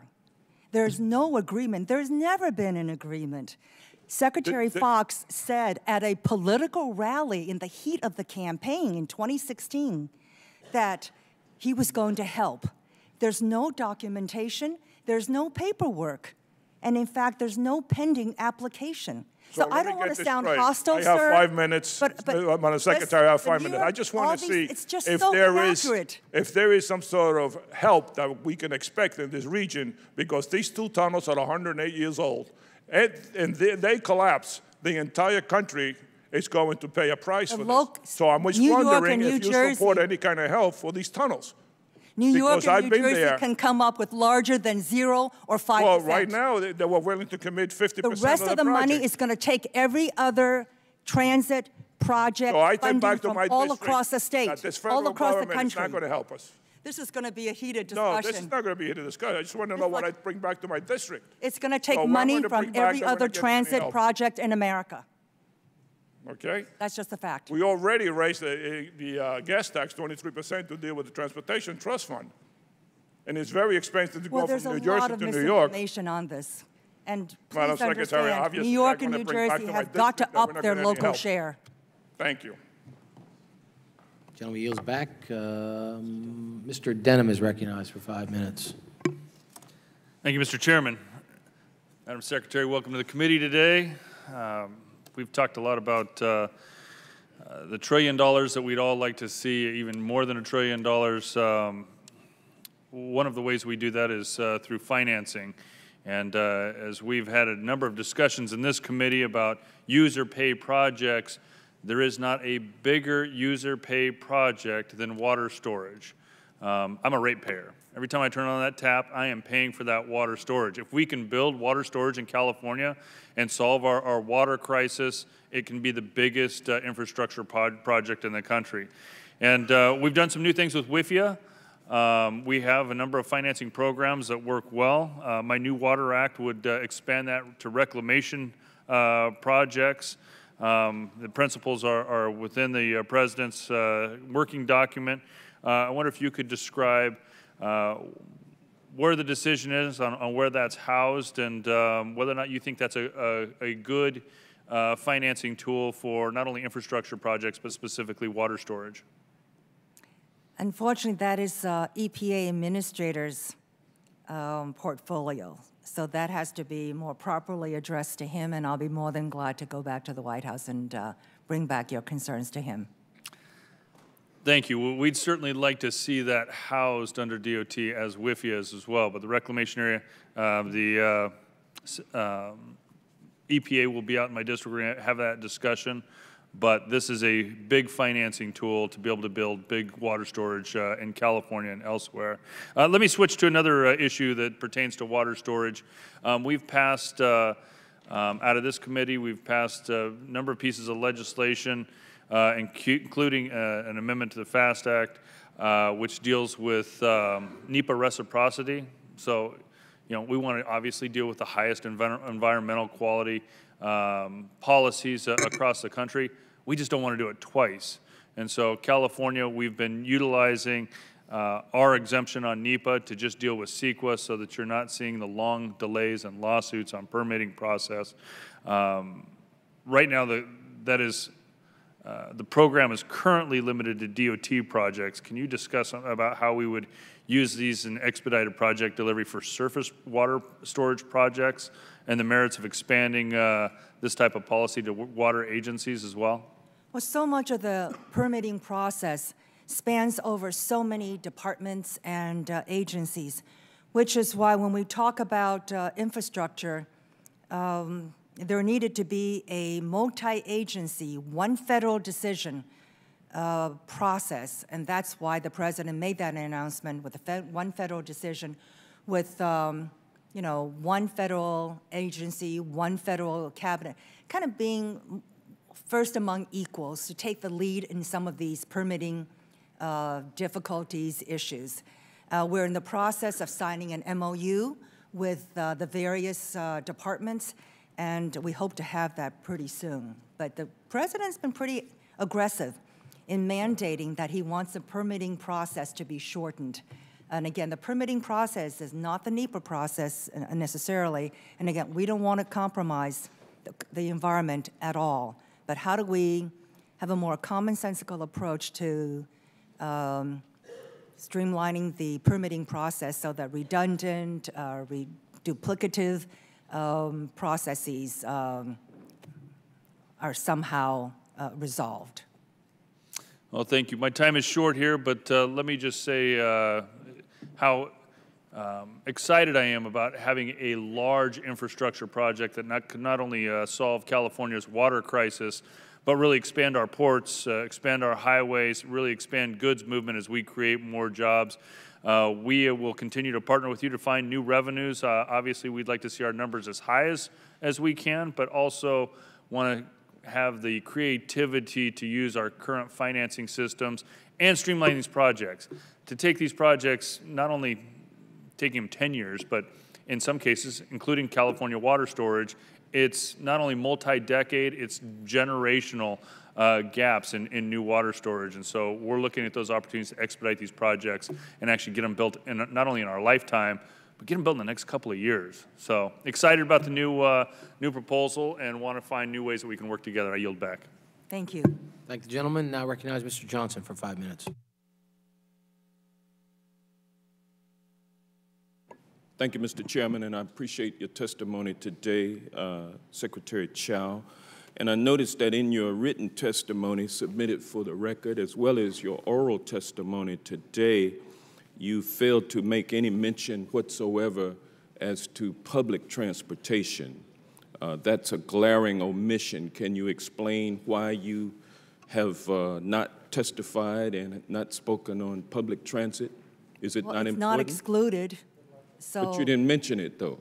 I didn't mention highways too much either. So, but well, your you point did is well mention taken. Highways, but you didn't mention It's transit. whatever is the infrastructure needs of the local communities. And again, we leave that to we don't express a preference for one or the other. We leave it up to the local communities. But I take your comment to heart. Well, let me ask you this. Do you agree that public transit is and should be a tool in the infrastructure toolbox? Sure, if the local community wants it. It's up to them to prioritize. Okay, and do you believe that public transit systems significantly improve economic vitality and opportunities for small businesses? In urban areas where there's density and where there is enough traffic, yes. And it allows or it enables these local communities to prosper and grow, isn't that correct? Well, sometimes they can't pay for the transit systems, and then it's a problem. Well, the federal government has always seen that it is important in the local communities that they have support for public transit, and you agree with that, don't you? No, I think it actually varies. Some administrations support it more so than others. And so you don't think the public, public transit is something that the federal government should invest in? well, the federal government does invest in federal transit. There's something called the Federal Transit Administration. But you don't think that it should going forward because you left it out of... No, I didn't say that. Well, you're asking me to prefer transit over something else, and I'm saying this is a local decision. I'm just asking you to recognize it in your comments to our committee, and you failed to do so. And I'm I don't asking you understand why. that. I didn't mention other modes of transportation like aviation. I was criticized on that as well. Well, do you think public transit is important? In certain cities where there is enough volume and density to support it, it can be a viable alternative transportation system. Well, what is the Trump transportation plan insofar as public transit is concerned? What is the plan? Well, we have a budget for the Federal Transit Administration. What's the budget? Is that the one that's being cut? There's a Federal Transit Administration with a full budget, and we support all the transit programs there. Budget is being cut by 19%, correct? Well, that indicates that sometimes administrations don't fully agree with all the transit projects. Well, you're pretty good at jumping around my questions. No, I'm trying to be cooperative and answer. No, you're not. Let me ask you this question. The Trump infrastructure proposal would turn the funding formula on its head by requiring state and local governments to cough up 80% of the cost of infrastructure. Do you believe that it's realistic to believe that cash-strapped municipalities in rural America will be able to squeeze sufficient revenues from state and local taxpayers to pay the 80% share of the cost of infrastructure improvements? Well, as I've mentioned, the 80-20 applies only to interstate projects. That's always been the case. The rest of the transportation systems in the country is 10% owned by the federal government, 90% owned by the states. Well, you're not and the answering my existing question. programs, the budget still stays. All the formula grants and the FAST Act, that all stays. Madam, my question is, do you believe that state and local governments will be able to cough up 80% of the share of the cost of infrastructure improvements? You believe they will be able to Well, that is the question of pay-fors, and as I mentioned, we will work with Congress on that. Do you think state and local taxpayers can afford to be squeezed? Well, federal money is not free. Federal money is taxpayers' money as well. It's federal monies is actually taxpayers' money coming from the states and localities. They come up to us, we send it back to the localities and to the local state governments with federal strings attached. That's what federal dollars are. One last question. In your written testimony, you state that the guiding principle of the Trump infrastructure plan is the use of federal dollars as seed money to incentivize infrastructure investment by state and local governments. My question is, how does the Trump infrastructure plan propose to incentivize private sector investment in rural areas? By the dint of the federal government getting involved in certain projects, they offer the imprimatur of the weight and gravitas of the United States government. And with that, that actually improves the quality of some of the projects. And more private investors are willing to enter because they think that there's been a seal of good housekeeping. And that's why, again, the federal government's entry or being involved in a transaction is helpful to helping the private sector enter. Well, the gentleman's time has expired. I thank the gentleman. Thank you. Thank you. I'd also like to remind the gentleman under the formula, the trust fund formula, 80% goes to highways, roughly 20% goes to transit, and states have the ability today, which of course us in rural Pennsylvania are always complaining that the governor flexes dollars, which under the law he can do, to Philadelphia. So there's money to be spending on transit. And again, we haven't talked about changing that formula. I don't believe in the president's plan, just new ideas. So again, with that, I thank the chairman for answering my question. You're quite welcome. I recognize Mr. Davis for 5 minutes. Thank you. Thank you, Mr. Chairman and Madam Secretary. I appreciate you being here to talk about investing in our nation's infrastructure, and I also appreciate the cooperation and the responses that you've given to some of my colleagues' previous questions, and I disagree with some of the assertions that may have been made earlier. I actually appreciated the White House's infrastructure proposal, and kind of piggybacking on to my colleague Mr. Johnson's comments on rural America, I like the fact that some of those funds in the proposed plan were dedicated to rural America. For years, we've seen rural roads and bridges lag behind due to funding constraints and the lack of access to funds. For example, prior to MAP 21, all bridges were eligible for funding under what was then the Highway Bridge Program. However, this program was eliminated in MAP 21, with the majority of its funding going into the National Highway Performance Program, for which off-system bridges are not eligible. This means that today, 77% of all bridges in the U.S. are only eligible for funding under the Surface Transportation Block Grant Program. This leads to many off-system bridges in rural counties, like those in my district, being years, sometimes decades, behind in the maintenance that needs to be conducted.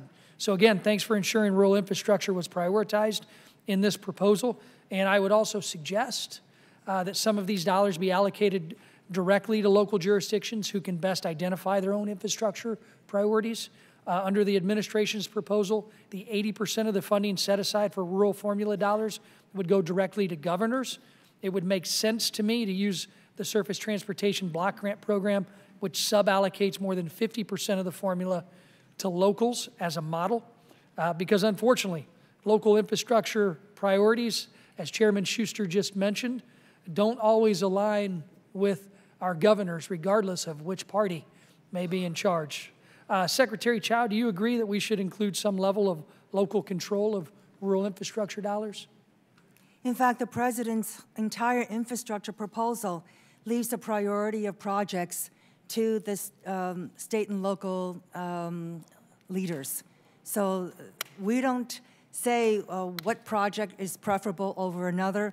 We don't say which financing or funding mechanism is preferable. We're basically saying it's really up to the local and state leaders. And I understand that, but as Chairman Schuster mentioned, as I mentioned, sometimes our governor's priorities, our state officials' priorities may be overtaken in the non-rural areas. So thank you for your dedication to rural America.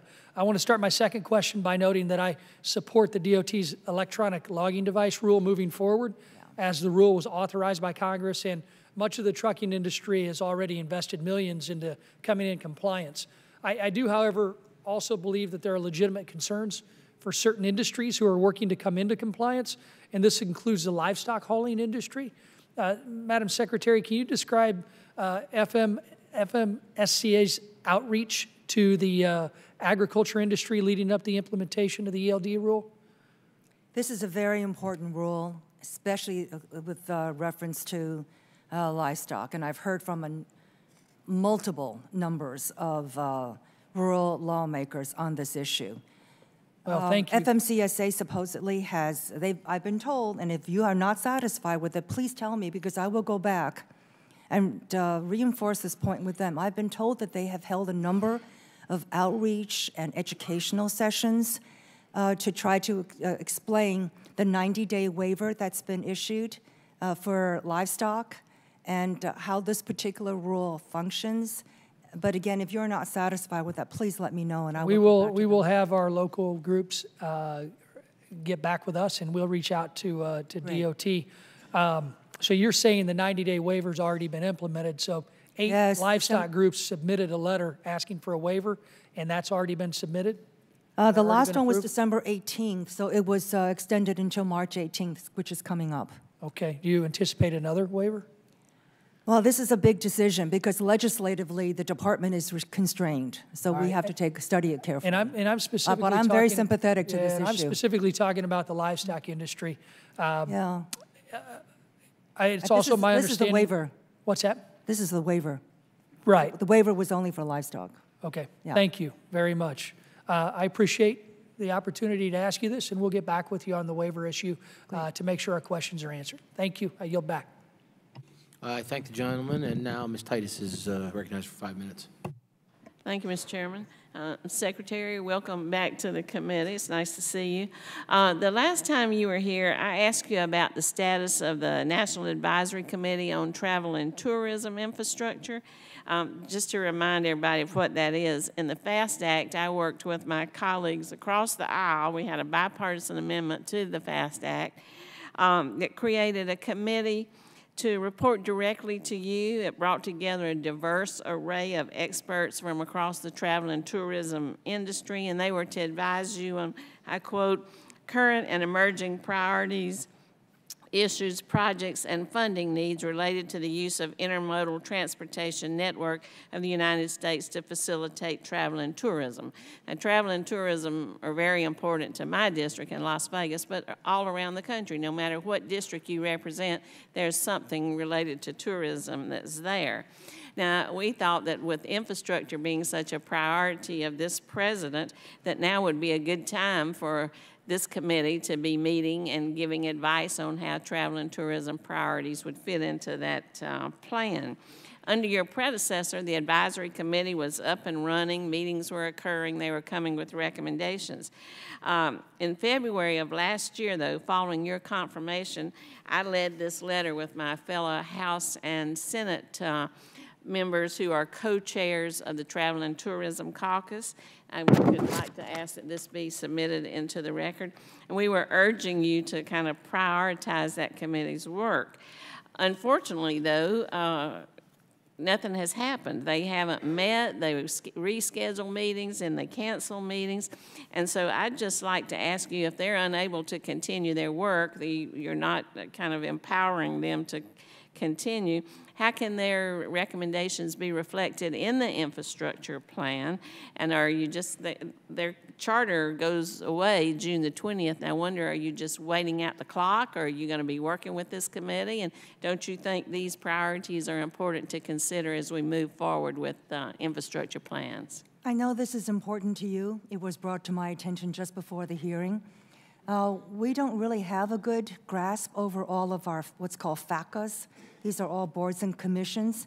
And so we are slowly, and I do admit slowly, going through them to see what needs to be done with them, how do we get them going, and frankly, I just haven't had enough staff to go through it, but we will take a look at it. Well, I hope so, because it's been a year since I've asked about this, and their time is running out, and we're putting the plan together now, and you've got experts on that committee who are ready and willing to go to work if you'll just give them the say-so. And, you know, in addition to that, according to the last section, or the same section of the FAST Act, that requires that your department consult with them on the strategic plan, and that's supposed to be submitted by the end of the year. And if they're not up and operating, they're not going to be able to have any input into that either. And so I hope you will make that a priority. I've been hoping that for a while now, and it really doesn't seem like it would require that much effort to see what they're doing and what they can contribute to this kind of major infrastructure overhaul that you're talking about. Thank you for bringing it to my attention. Oh, thank you, and I look forward to hearing back from you and Rossi Rollencotter, who is the chair of that, who is also the chair of our convention authority, to hear that progress is being made. Thank you. All right, thank you, and I yield back. I thank the gentlelady, and without objection, the gentlelady's letter will be made part of the record. And with that, recognize Mr. Sanford for 5 minutes. I thank the Chairman, and I thank you, Madam Secretary. 2 quick questions on infrastructure. One is, could you give a little bit more definition of the 3-year look back as it relates to infrastructure? Because, for instance, South Carolina just raised its gas tax, and one of the things that I've heard from back home is questions as to the degree to which they will be recognized for doing so. Question on that front. No, it's an issue. Because, in fact, South Carolina had a very, very good project, which was originally on the first round of some grants that were to be released. And yet, because of what they did, showing that they had initiative, they had responsibility, they were actually not eligible to receive the grant that they would have received if they were a laggard in terms of not raising any revenues at all. So this is one of a number of projects, but there was also balanced against this other concern that there were states that did this 10 years ago, and we don't want to.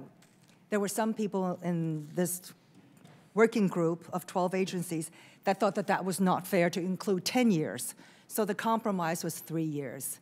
And this and other issues, I've mentioned to the chairman, we are more than willing to work with on a bipartisan basis with both sides on how to address this and other issues of concern, because I understand that South Carolina is a glaring example where you did not get a grant because it was a port in South Carolina. I don't know whether that's in your district, but they took responsibility, they raised their own revenues, and then subsequently they were not eligible for the grant. All right, so to be continued on that one. The other question is actually tied to Charleston as well, and that is one of the questions with PPPs is, in essence, they're aimed toward revenue-generating projects. And yet, if you look at flooding in Charleston, it has increased rather dramatically. So something's going on in terms of sea level rise. We can have long debates on the why and the what, but the bottom line is that it's happening. And nuisance flooding has exacerbated, as has more damaging forms of flooding. They have committed significant amounts of money to doing so, but it looks like they'll be ineligible for many of these other kinds of grants, given the fact that there has to be a revenue-generating component to what's done, and that obviously doesn't fit with safeguarding property as a consequence of this flooding. Any particular ideas there in terms of where folks in Charleston might be able to better look on the grant front? I am not familiar with that. It is a good point, and if you'll let me take a look at that, and we'll get back to you on that. All right. I appreciate that, Mr. Chairman. Thank you for the time. Thank you. Thank the gentleman. Mr. Payne is now recognized for 5 minutes. Thank you, Mr. Chairman. Secretary Cho, I'm going to follow up with my colleagues' line of questioning. Mr. Series, in reference to the Gateway Project. This weekend, the Washington Post reported that President Trump is actively seeking to undermine the Gateway Project now. Now, we know this project is one of the biggest and most expensive in the country, granted. We know that hundreds of thousands of commuters and inner-city travelers rely on this Trans-Hudson infrastructure to get in and out of New York daily. Despite the President's actions, are you saying that there was no commitment to support this critical infrastructure on the federal level? There is no commitment. There's no documentation. There's no pending application. I was at that meeting in the White House as well. I sat about 2 chairs away from you. So when the President talked about it being a good project and looks good and we're going to move forward, and talked to Governor Cuomo even about a runway at LaGuardia Airport that he felt that they should get. Now you're saying that none of this happened? No, I did not say that. I said we were polite, we were respectful, we were cordial, we made no commitments. We want to work together. There's no doubt about that. But working together also means that New York and New Jersey, 2 of the richest states in the country, have got to come up with more than zero financing on one project, Excuse me, it's 5% not zero. on the other. Yeah, well, I don't know where you get your information, because we have offered a 50-50 split with the federal government. Not 80-20, not 10-90, not 80-20, 50-50, half. We have, That is the case, no, that is terrific. You have not heard that? That's great. No, we have been in discussion with... you have not heard that? You have not heard that New Jersey and New York had offered 50% Well, that could have been price? said, but in discussions that we've been having with them, there's zero financing on the Hudson, I may be getting, it's a Hudson Tunnel and the Portal Bridge. It's zero financing on one by the New York, New Jersey parties, and 5% on the other. Absolutely. And they're using TIFIA loans, which they are going to get from us as part of their down payment. Absolutely incorrect. Well, sir, I think we have a I see. disagreement about the facts then. Right, exactly, yeah, and I know this administration and their alternate facts and how that works. Sir, I take exception to that. I never You have can said take that. exception to that. And I do not want to be stern, you but the can take- misinformation you can on take this exception. project has been stunning. Chairman, reclaiming my time. Gentleman has the time. Let me say this. It's very unfortunate that the things you hear come out of this administration, once you leave a day later, it just dissipates into the air. It never happened. It just dissipates. It's amazing. I really suggest you look at the facts and what New Jersey has offered. New York and New Jersey have offered on this. And please, can we, somewhere along the line, live up to our word with this administration? And I yield back. Sir, if you will put that in writing and have New York and New Jersey submit something in writing, we will be more than pleased to look at it. Thank you very much. Because currently we have nothing. I thank the gentlelady, and I believe that is the fact that there has been no submission, so it's up to the states to submit something here. And with that, I recognize Mr. Woodall for 5 minutes. Thank you, Mr. Chairman, and thank you, Madam Secretary, for being here with us, and thank you for all that you've done in partnership with my home state of Georgia. I've heard folks accuse the administration during this hearing of pushing problems down on folks. What I know is when our state was at its weakest, you all stepped in to make sure that the collapse of our major transportation corridor through the state, collapse due to fire, you all were there, not from day one, but from hour one, and I'm thankful to your responsiveness. I see sitting behind you, Mr. McMaster and Mr. Ray, you've been served by a great team. I am pleased that within the last month you have added a new member of to your team, and an assistant secretary by the name of Adam Sullivan. He served the Georgia delegation years proudly and with distinction. And my expectations for your department were already extremely high because of your leadership. But seeing the folks you're adding to that list, send it even higher. You mentioned when Ms. Napolitano was asking you about the 3-year look back, the willingness to have that conversation. I'm grateful to you for sharing that. Mr. Sanford touched on it a little bit too. Are you able to share anything from those multi-partner discussions to help me to understand what characteristics the department is looking for as we continue to have that discussion? I know we want to encourage more investment, and that's certainly what South Carolina did and what Georgia has done. And the fear is we don't want to go back and capture investments made a decade ago that are not being influenced by the new $200 billion that's available.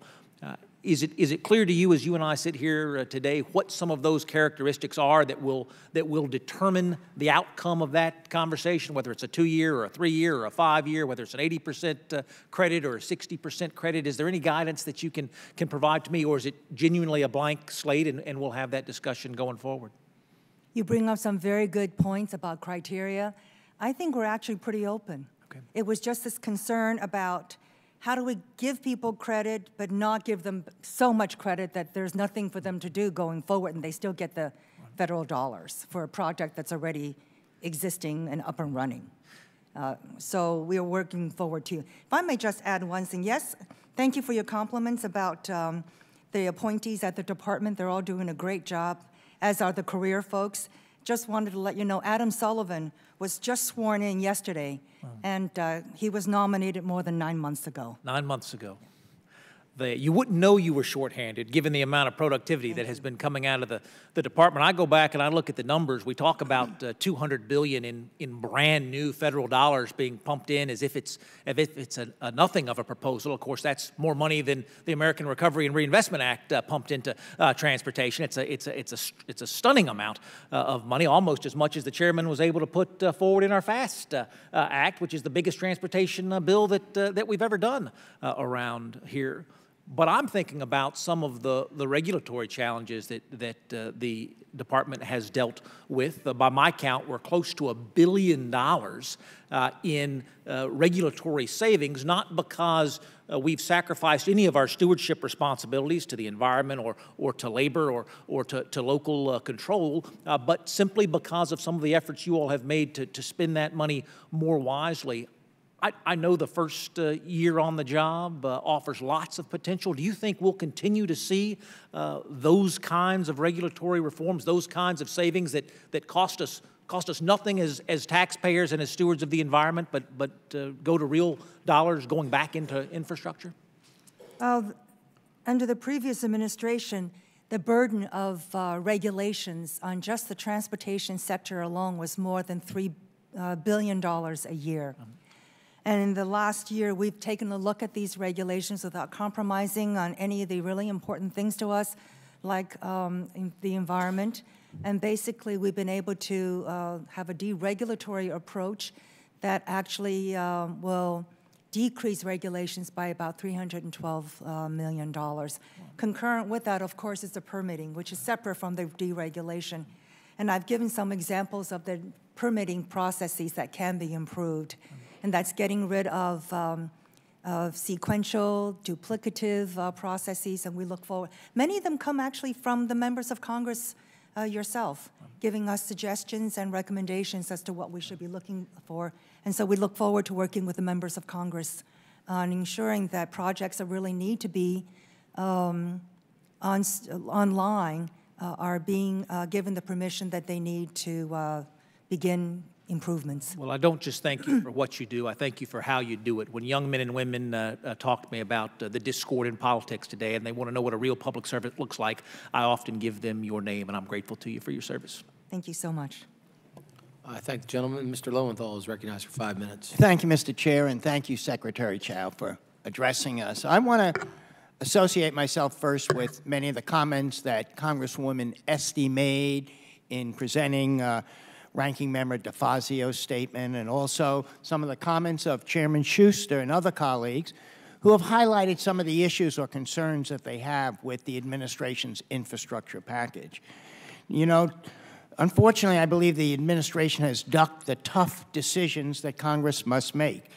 Decisions on how to shore up the Highway Trust Fund and how to move towards a sustainable path for infrastructure investment. Secretary Chao, I'm concerned that your proposal undermines a key priority of mine, to fund the nation's system of goods movement. I was glad to hear Congressman Denham mention goods movement.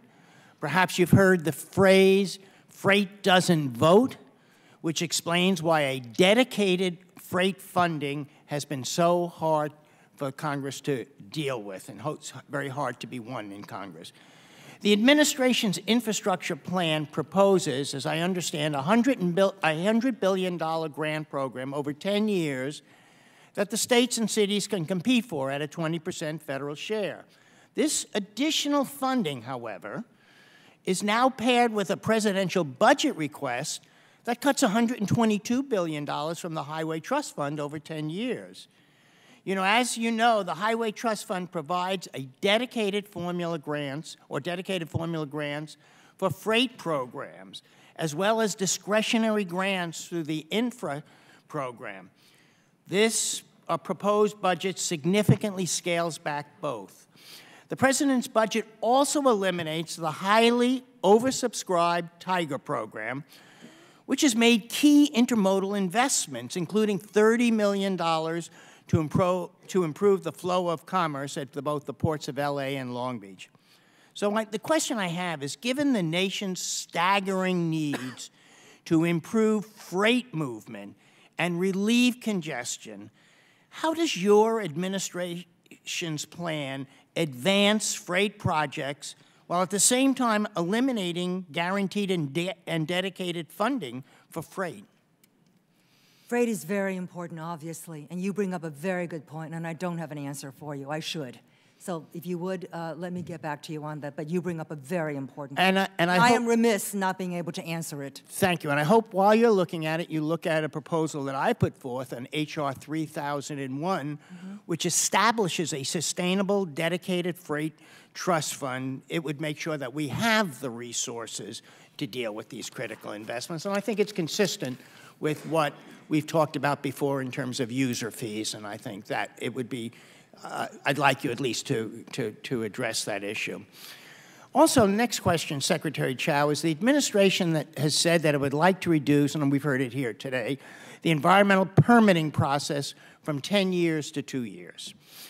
Yet according to SEEK, the Council on Environmental Quality, the overwhelming majority of federal projects that require environmental review, that's approximately 95% of those projects, proceed under categorical exclusions and are exempt from the most rigorous types of environmental review. Less than 1% of the projects require a more rigorous environmental impact statement, the EIS, and according to the Federal Highway Administration, the average length of that review is less than 4 years.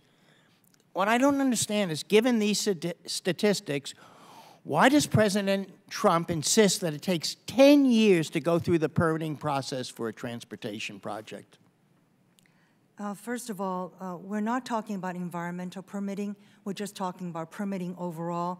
As mentioned, we all want to protect the environment. But there are ways in which the permitting process is duplicative. It doesn't make sense just from a process point of view that we hope we can address. The permitting process also not only includes federal, but state and local. And the process could take 10 years, yes, but our part can be maybe a portion of that. So one example is in Alaska. I went up to Alaska in August, and it just so happened that the permitting process for the Sterling Highway came through after a 35-year delay, and it came from Interior. So are there not ways we are asking ourselves, with input from the Congress, on how we can improve the permitting process? So many of these projects, transportation infrastructure projects that need to be repaired, improved, can actually begin construction and improvement. That's what we're talking about. Thank you. And just as I yield back, I will submit in writing. I'm concerned about the delays and uncertainty regarding the New Starts program. I will submit that, especially about the Orange County streetcar, which has gone through everything and is ready to go. And also, I concur with Congresswoman Napolitano regarding the 2028 Olympics in Los Angeles and the need for infrastructure improvement. Thank you, and I yield back. I thank the gentleman, and I have not seen your proposal on the Freight Rail Trust Fund. I would caution, though, the railroads typically don't want federal dollars because you put $1 of federal money in, it costs twice as much and takes twice as long to do it. So again, I'd be interested to see your proposal. So I appreciate that. And with that, Mr. Babin is recognized for 5 minutes. Yes, sir. Thank you, Mr. Chairman, and thank you, Secretary Chao. Any big construction project, say nothing of a $1.5 trillion infrastructure package, relies on an efficient and cost-effective freight delivery network, especially trucks, to help build it. And for the past 8 months, I've been working hard to do something about the ELD mandate, the electronic logging device, which I believe is not only hurting our economy, but making our shared goal of rebuilding our infrastructure that much harder. And I acknowledge, though, that while there are serious issues with the cost, security, and reliability of ELDs that we are already seeing, the bigger concern here is the underlying hours of service regulations and the inflexible enforcement of them triggered by an ELD. Professional drivers often identify the current HOS requirement as counterproductive and an impediment to safety improvement. Crashes are up, for an example, by 56% since 2010, and drivers say they're often forced to drive when they're at times of high traffic congestion, bad weather, tired, fatigued, and they want flexibility. So while I would continue to strongly urge you, Madam Secretary, to direct a waiver from this ELD mandate for all sectors of the trucking industry, not just livestock, as we've heard today, I would like to get your perspective and hopefully your commitment on steps that we can take to modernize and add some common sense to these hours of service regulations. And my office is working right now with outside stakeholders on a solution that would provide for the same 14-hour window of service, but with additional flexibility for drivers to take their rest hours when they want and when they need it. Not as weather and traffic conditions permit, and ELD tries to tell them to do so. Can I have your commitment to work with us and your team to explore these sorts of options, either through the regulatory or the legislative process, Madam Secretary? I'm very sympathetic to this issue because I come from a rural state. But the ELD issue and the waivers is tied into the hours of service, which is the underlying legislation. Right. We are very much constrained by the law, so we look forward to working with you, and there will be other people on the other side on how to handle this. I understand, but even those on the other side have a problem with the hours of service. And a lot of this could be, I think, taken care of if we could give some flexibility to some of our drivers. It was tightened up in around 2010, 2011. And so I'll be more than glad to to talk with you about all of it. Absolutely. I'd love to do so because, as I said earlier, traffic crashes with trucks are up 56% since 2010. Another question. The state of Texas recently invested millions in a new state-of-the-art Center for Infrastructure Renewal at Texas A&M University. This focuses on all aspects of infrastructure renewal, and from new materials to workforce development to cybersecurity. Can you speak to your agency's strategic plan for engaging with industry and academia to bring innovation and sufficiently trained manpower to our nation's infrastructure agenda? Specifically, your plans to partner with existing comprehensive facilities like our own Texas A&M CIR I mentioned to maximize public-private investment in partnerships to ensure innovation and sufficiently trained manpower fuel our infrastructure investments of the future. Well, these transportation centers, research centers, and universities all across the country are very helpful. I'm afraid the Secretary of Energy has beaten you to this particular point. He has been pushing this point with Texas A&M for quite a while, so we are very much aware of it, and we're trying to work with the Energy Department. Excellent. We will also work with you as well on this. Excellent. Thank you, Madam Secretary, because our Energy Secretary is an alumni of Texas A&M. Okay, thank you. I yield back. I thank the gentleman, and I appreciate the argument you made there. I think this ELD debate shouldn't be about the technology. It's about the rest time. It's about, when the police don't say sleep at a certain time, but truckers can figure that out. And again, with this technology today, we can probably know exactly when somebody's resting and when they're not resting. So again, I think the technology is positive, and again, I appreciate Dr. Avin for bringing that up about the hours of rest need to be flexible for these drivers. With that, Mr. Maloney is recognized. Thank you, Mr. Chairman. Hold. Oh, no, Huffman. Huffman's recognized, sorry. Oh, God. The ranking member overrode me. You know what? We're always getting confused with each other, Mr. Chairman. Better news for me than for you, sir. Thank you, Mr. Chairman, and Madam Secretary, thank you for joining us here today. I want to ask you about the Capital Investment Grant Program. This is something Congress appropriated $2.4 billion for in the fiscal year 2017. These federal dollars were intended to build new transit investments selected by local communities. Projects under this program have been reviewed, highly rated, and are, in many cases, awaiting your approval. I wonder, Madam Secretary, if you would agree with me that since Congress has spoken, creating this program, funding this program, that unless and until the program is ended, it is your legal responsibility to carry it out. Yes, absolutely. Thank you. Because in my district, We've got a project that we're very proud of. It's the Sonoma Marin Area Rail Transit Program, or SMART. It has been moving ahead with a new regional commuter rail system that is funded almost entirely by local sales taxes and other local and regional funding sources. It opened in August 2016 with a fully operational positive train control system. At a time when we are focused a lot on rail safety and positive train control, this is a project that we can all celebrate and be proud of. It is arguably the safest little railroad in America and a real extraordinary success story. The only problem is it's been waiting for months for funding under a Small Starts grant to be distributed. This is a grant that was previously awarded, and although your agency has issued a no prejudice letter, we have not been able to get that funding distributed. We talk a lot here about projects that are shovel ready. We talk about the burden of permitting and environmental review. This is a project where everything is ready. In fact, the shovels are already working. It's under construction. But for reasons we still don't understand, we just can't get those funds distributed. So I wanted to bring this to your attention, Madam Secretary, as an example of infrastructure that everybody thinks can and should move forward, but it has the potential to be derailed. And I understand that positions are still being filled and some of the other challenges we've heard about here today. But would you agree with me, a project like this that is really right down the line, the kind of thing we want to support, the kind of thing that should get its funds distributed, deserves your attention and support in a moment like this?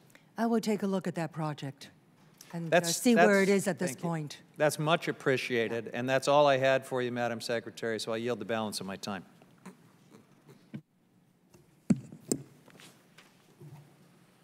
The gentleman yields back. I recognize myself for 5 minutes.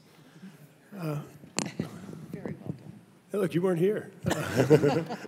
Madam Secretary, thank you very much for being here, and I want to pass on accommodations from the state, Louisiana Secretary of Transportation and Development, who has been through dozens of disasters over the last several years, who said that your outreach activities related to some of the 2017 disasters was far better than any other administration that they've dealt with. So I want to thank you for that. The state of Louisiana, like many states, has a lack of investment in infrastructure. I think they've had some prioritization problems and other things over several years. I'm curious, with the administration's proposal, infrastructure proposal, what recommendations you would make to a state like Louisiana that already is suffering financial challenges, deficits. What recommendations do you make to them to ensure their ability to fairly compete for some of the infrastructure dollars that are available when we're already having financial problems? Well, Louisiana is a state with a lot of, it's a rural state basically, except for obviously the major cities like New Orleans. So there's actually a title within there's a proposed provision within the guidelines that have been passed forward that rural America will come under a different provision, and it would be formula grant, basically. Yeah, and thank you. And Secretary Wilson actually made specific mention of the rural program, as did the governor, and how they're appreciative of that. But we also do have cities like New Orleans, Baton Rouge, Shreveport, and other areas that have more sizable populations. Just to give you an idea, my hometown of Baton Rouge, which only has a population of approximately 230,000 people, if I recall correctly, we were recently rated as having the 13th worst traffic in the United States and the 106th worst traffic in the world. This is the town of Baton Rouge with again, approximately 200,000 people in the city. You and I spoke a few weeks ago about the fact that we have the only place in the United States where the interstate system funnels down to one lane. Anybody who's thinking about that idea, it's an awful one. Please don't replicate it. It certainly contributes much to traffic, and the solution there is going to be a new bridge, among other investments, which you're looking at probably over $1 billion. So the rural program is good for much of our state, but when you get into these metropolitan areas, I don't think it's really going to fit or address some of the solutions there. So the rural areas is one part. And then the other parts, for example, like the major cities, New Orleans and Baton Rouge, it's going to be up to the state and local governments as to how they want to package and prioritize the transportation projects that they view as most important. And they would package that, send that up to the to the Department of Transportation, or it can be to whatever else. If it's water, energy, whatever, it would go to the other departments. And then there would be a process by which targeted investments would be evaluated and ultimately, I guess, grants given. Thank you. I want to make sure as we move forward on this that we continue to have discussions and understand the implications. As a former implementer of large-scale infrastructure projects, I do think it's important that both the state and federal government relay to one another expectations in terms of budgets and give us the appropriate time to adapt or prepare for those additional demands. I know that much of the work that I historically done with the Corps of Engineers, it was a very difficult partnership because they'd come in one year and provide funding, then we'd have zero funding for a number of years following. That predictability of funding and making sure that we convey to both federal and non-federal partners expectations and giving appropriate time for budget planning, I think, is a really important component of this proposal. One other thing, Madam Secretary, that I want to relay to you, and I know you've commented on it to some degree during today's hearing, we need to make sure that we don't come in and put good money on top of bad. And the chairman made note a few minutes ago about the fact that some of the rail lines don't want to see federal investment because by complying with federal standards, you're going to be doubling the cost of projects. In some cases, I think it can be even higher than that. I know that there has been some talk about looking at the appropriate threshold to trigger federal requirements like NEPA, Davis-Bacon, historic preservation, or other things, and allowing for states to use their own surrogate process to respect the environment, address worker wages, and other important priorities. I want to ensure that as we move forward that we're paying close attention to those types of efficiencies, because if we're coming in and putting additional federal dollars on top of an inefficient project development delivery system, that's not yielding taxpayers the results they deserve. I'm not sure if you want to comment on project efficiencies in the remaining seconds. You actually make a very good point, and we actually are in the process of dealing, for example, with Nebraska on letting them take hold of the permitting process. There's no devolution, there is no dilution at all, but certain states have applied, and we are working with them. So that's a very good point. Thank you. Thank you, Madam Secretary.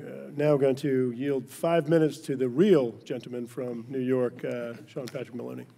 If I had a nickel for every time I've heard that. Secretary Chao, it's wonderful to be with you. Thank you, Mr. Chairman. And I apologize, I had to step out earlier, so if some of this has been covered, I hope you'll bear with me. But can you confirm for me that the Gateway project in New York was listed as the #1 project on the Trump administration's priorities list? Do I have that right? I don't think so. You don't think so? I don't think there's a list. Well, I think you identified major projects of national significance, and it was the #1 project. But stipulating the importance of the project for a minute, you'd agree with me it's an important project. We want to work with the states. The issue is how to fund it and what the proportion of shares are. Right. So the Washington Post reported, Secretary Chao, that President Trump recently personally requested that Speaker Ryan block the federal funding for the Gateway project in the omnibus spending package. What can you tell us about that? Is that true? I read it in the newspapers, just like you did. Right. My question was, is it true? It probably is. And can you tell us why the president is seeking to block I think you need to ask the White House on that. But I have already said— Secretary Chao, excuse me. I will be more than glad to explain it if you let me. I've just said that to you numerous times to the New York, Jersey delegation, and apparently my answers are not good enough. But I don't have— Yeah, well, I think it's fair to say they're not good enough to come before Congress and to say I have to ask the White House when you're the Secretary of Transportation. There's no agreement, Transportation. first of all, between New York, New Jersey, and the federal government. There's no documentation. My question was much more narrow. My question was, is the President of the United States personally intervening with the Speaker to kill this project? The President, yes. The President is concerned about the viability of this project and the fact that New York and New Jersey have no skin in the game. They need to step up and bear their fair share. They are two of the richest states in the country. If they absorb all these funds, there will be no other funds for the rest of the country. Thank you for confirming that. And is it also the case that the administration has rejected the 50-50 partnership developed by the Obama administration? I may be wrong. Excuse me, if I could ask my question, ma'am. Thank you. Proposed to eliminate CIG funds, proposed to eliminate Amtrak funds, tried to block all omnibus funding, and now, with your confirmation, threaten other lawmakers with the loss of their project and ask the Speaker to personally kill it. So is it fair to say that the states aren't doing enough when this is the administration's sorry record on this project? Sir, that is your characterization. It takes me too much time to have to answer every single one of those misstatements. And this is said with the greatest respect. What was the question? How much time do I have remaining? 200. 2 minutes and 4 seconds. Well, Madam Secretary, you may have my remaining 2 minutes if you can do your best to explain why the President of the United States is killing the most important infrastructure project, certainly in the Northeast, probably in the country, and why it has actively undermined the efforts of the previous administration to work out the very issues you just addressed. Please take my time and tell us why this project, which is so important, is being killed personally by this president. Those are your words, not mine. If you want the president's stance, please go to the White House. There is no such agreement. The previous administration made no commitment except at a political rally in the heat of a campaign. There's no documentation evidencing any commitment. There's no pending application on the 9 projects that you collectively call Gateway. The career staff rated this project as not eligible for federal funding because the state and local government have put in 5% in one, 0% in the other. That's not how these projects are financed. One of the projects is thinking about applying for a TIFIA loan. They're taking that loan and making it their part. The state is taking our loan and using it as their equity. That's like if you're getting a mortgage and you have to put 20% down as your equity. You go out and you get a second loan and you call that second loan your equity. Well, there are certain guidelines in which these loans are put together. As an example, if you look at the Purple Line in Maryland, it's 38% federal grants, 33% TIFIA loan, 20% state, 9% the private sector. And I-66, right here in Virginia, the private sector put in 42%. Ma'am, I'm familiar with how the TIFIA program works. 25% is public activity bonds with no federal funding. Yes, I'm very familiar with how the TIFIA program works, and I understand those comparisons. I'm also struck by something you said, which is that we cannot ask you about the administration's positions in this room. No, you can. But I have to ask the White House about something as important as the Gateway project. Yes, please confirm that. I understood you correctly on that. Yes. Can you explain why? Gentleman's time has expired. That's how it works. Please feel free to answer. I'll stop asking. No, that's how it works. I don't speak for another person unless I'm there personally. Thank the gentlelady. Thank the gentleman. Mr. Boss. Who? Mr. Schmucker. Sorry. Mr. Schmucker is recognized for 5 minutes. Thank you, Mr. Chairman. Madam Secretary, thank you for being here. Thank you for your leadership and the administration and President's leadership in advancing an infrastructure package that is so important to our nation's economy. Also would like to thank you for the 3-year look-back provision that specifically helps a state like Pennsylvania. We just recently increased the wholesale gas tax and provided additional revenue. In fact, I'd like to talk just a little bit about that if I have time. But first, a question.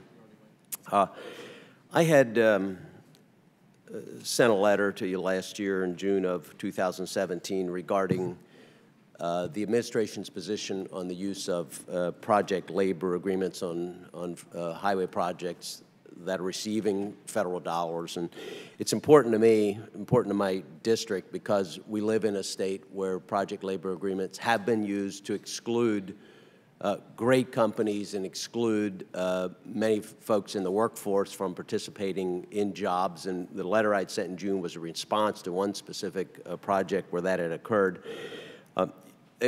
Someone from your department had replied September 7th, I have a letter here that says the U.S. Department of Transportation is currently reviewing the policy on the use of PLAs on federally funded projects issued in 2009, and said would keep us posted. So I'd like to ask you for an update on that review and on the administration's policy on the use of project labor agreements on federally funded projects.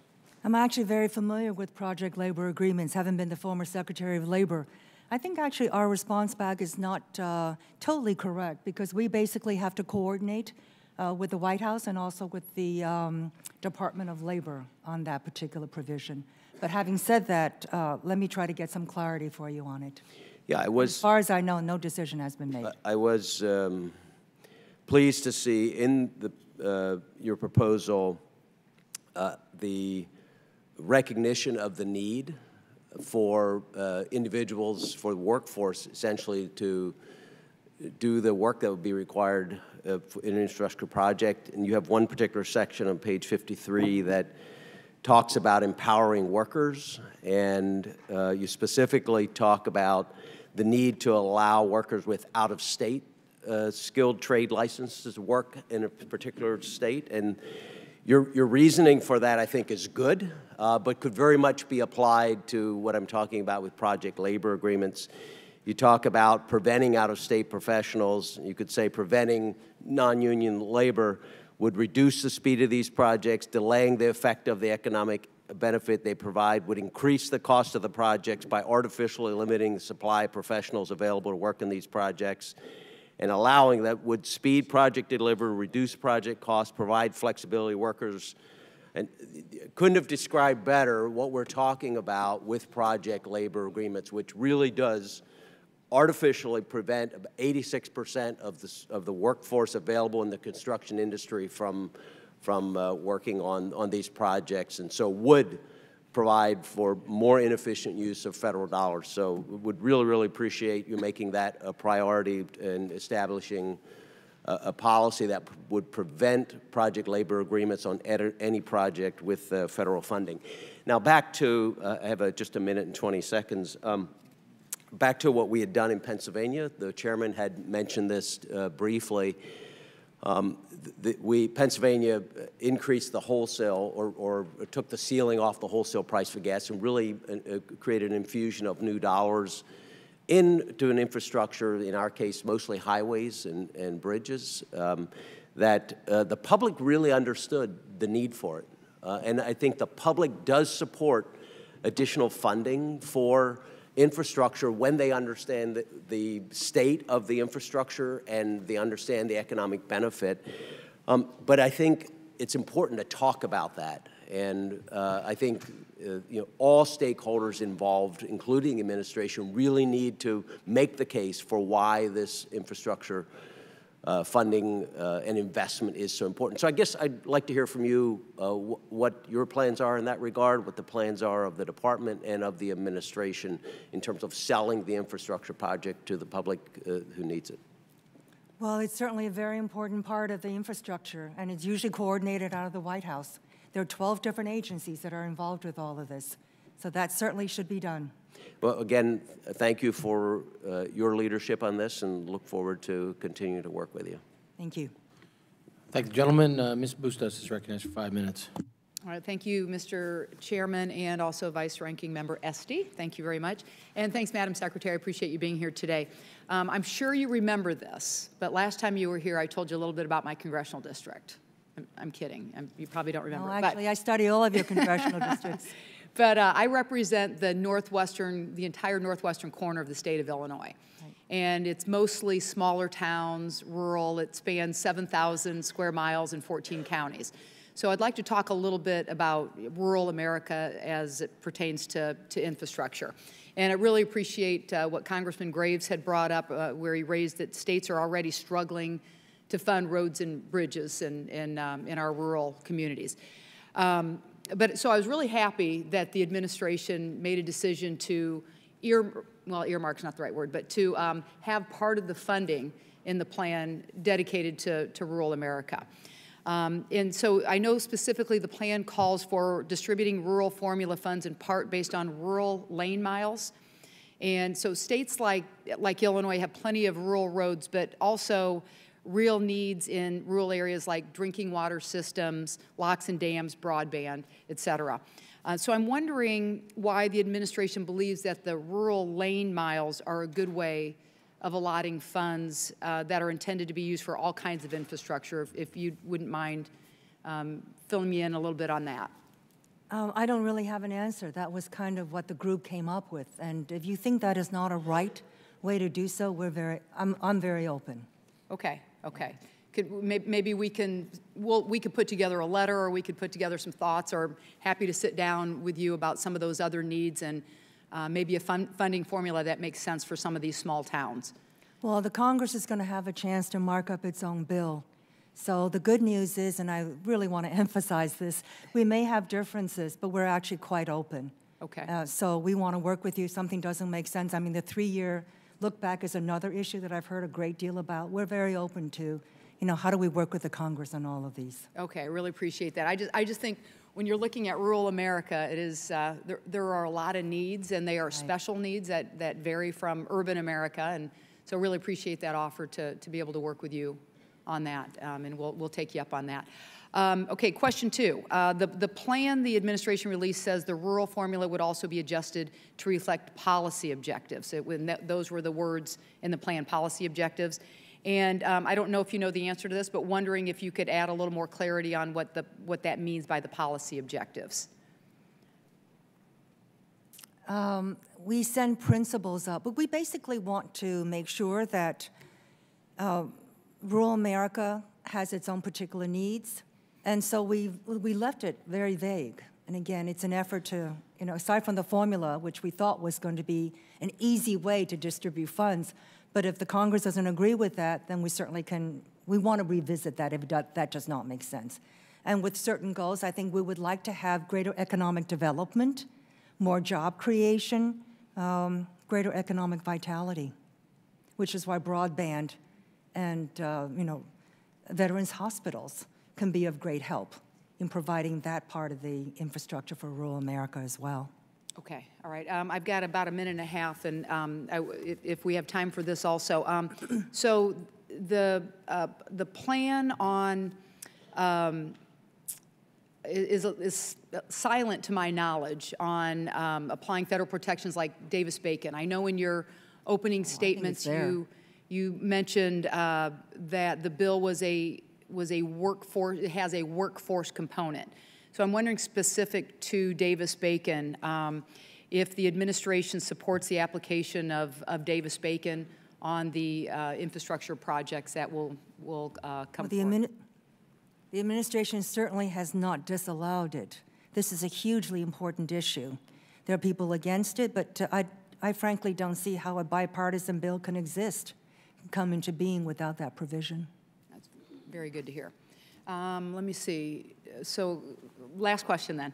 Locks and dams, and you might have addressed this a little bit ago, but my western border, not just of my congressional district, but the entire state of Illinois and, up and down the Mississippi River corridor, just severe needs, and wanting to, if you can address at all your thoughts on the locks and dam system, how you see your department being involved with that, what you can do to help us move some of the needed improvements along in a way that's a little bit more expedient. I am so glad to say that is the Army Corps of Engineers, and there are lots of concerns always addressed on that. The chairman has a harbor maintenance fund, which is a wonderful idea, which we should be replenishing and supporting to fulfill that purpose. Okay, thanks, Madam Secretary. I thank the gentlelady, and with that, Mr. Bost is recognized. Thank you, Mr. Chairman. Thank you, Madam Secretary, for being here. And I know it's been a long day, but I'd like to go back to some other questions, kind of concerns. Let me first off tell you that I would look forward if you're going to work with Representative Babin on the ELD hours of service. That was my life in a previous life. I grew up in a trucking industry and then ran one for many years. But I have a concern still on the answer that you gave on the livestock.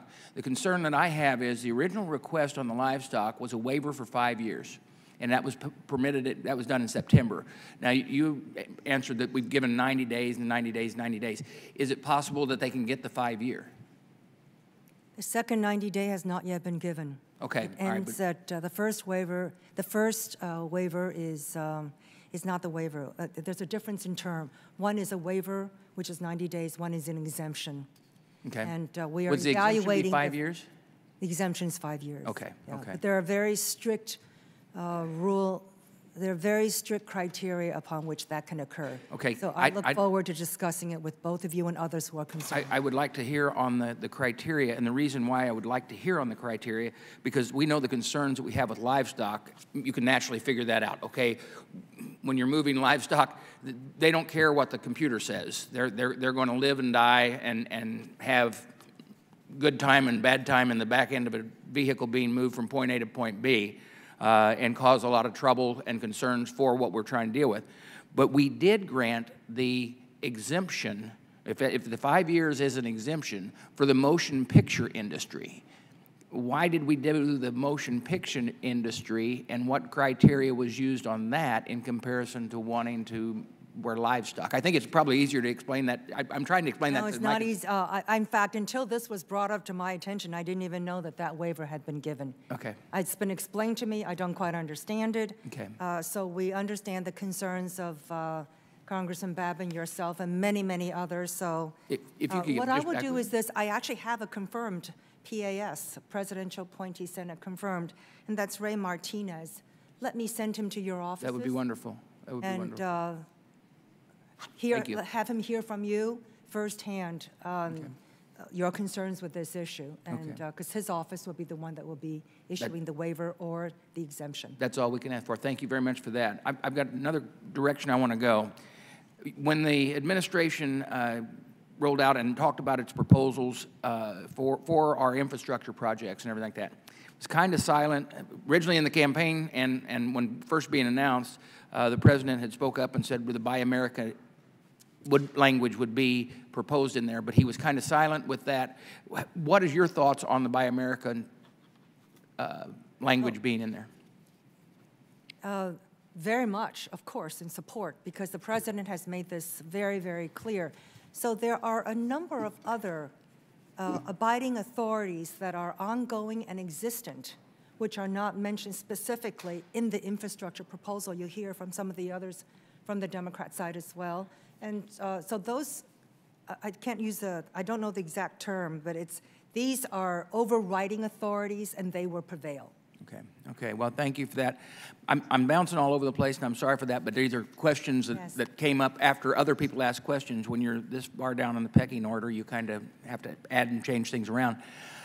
Early on, we were talking about both the Tiger grant and the INFA grant, and when you gave an answer, you said that it has now been directed to a new department or new area of your department, and so that does not allow them to work on both at the same time. Is that correct? It's a capacity issue. Okay. So traditionally, these grants are processed through the modes, either federal transit or federal highways, FAA, but in the FAST Act, it was thought that a multimodal, intermodal approach would be best, and so they didn't know where to put it. Okay. So they couldn't put it in, they didn't put it in highways, they didn't put it in transit, they didn't put it in these modes which have a distribution system for processing these grants.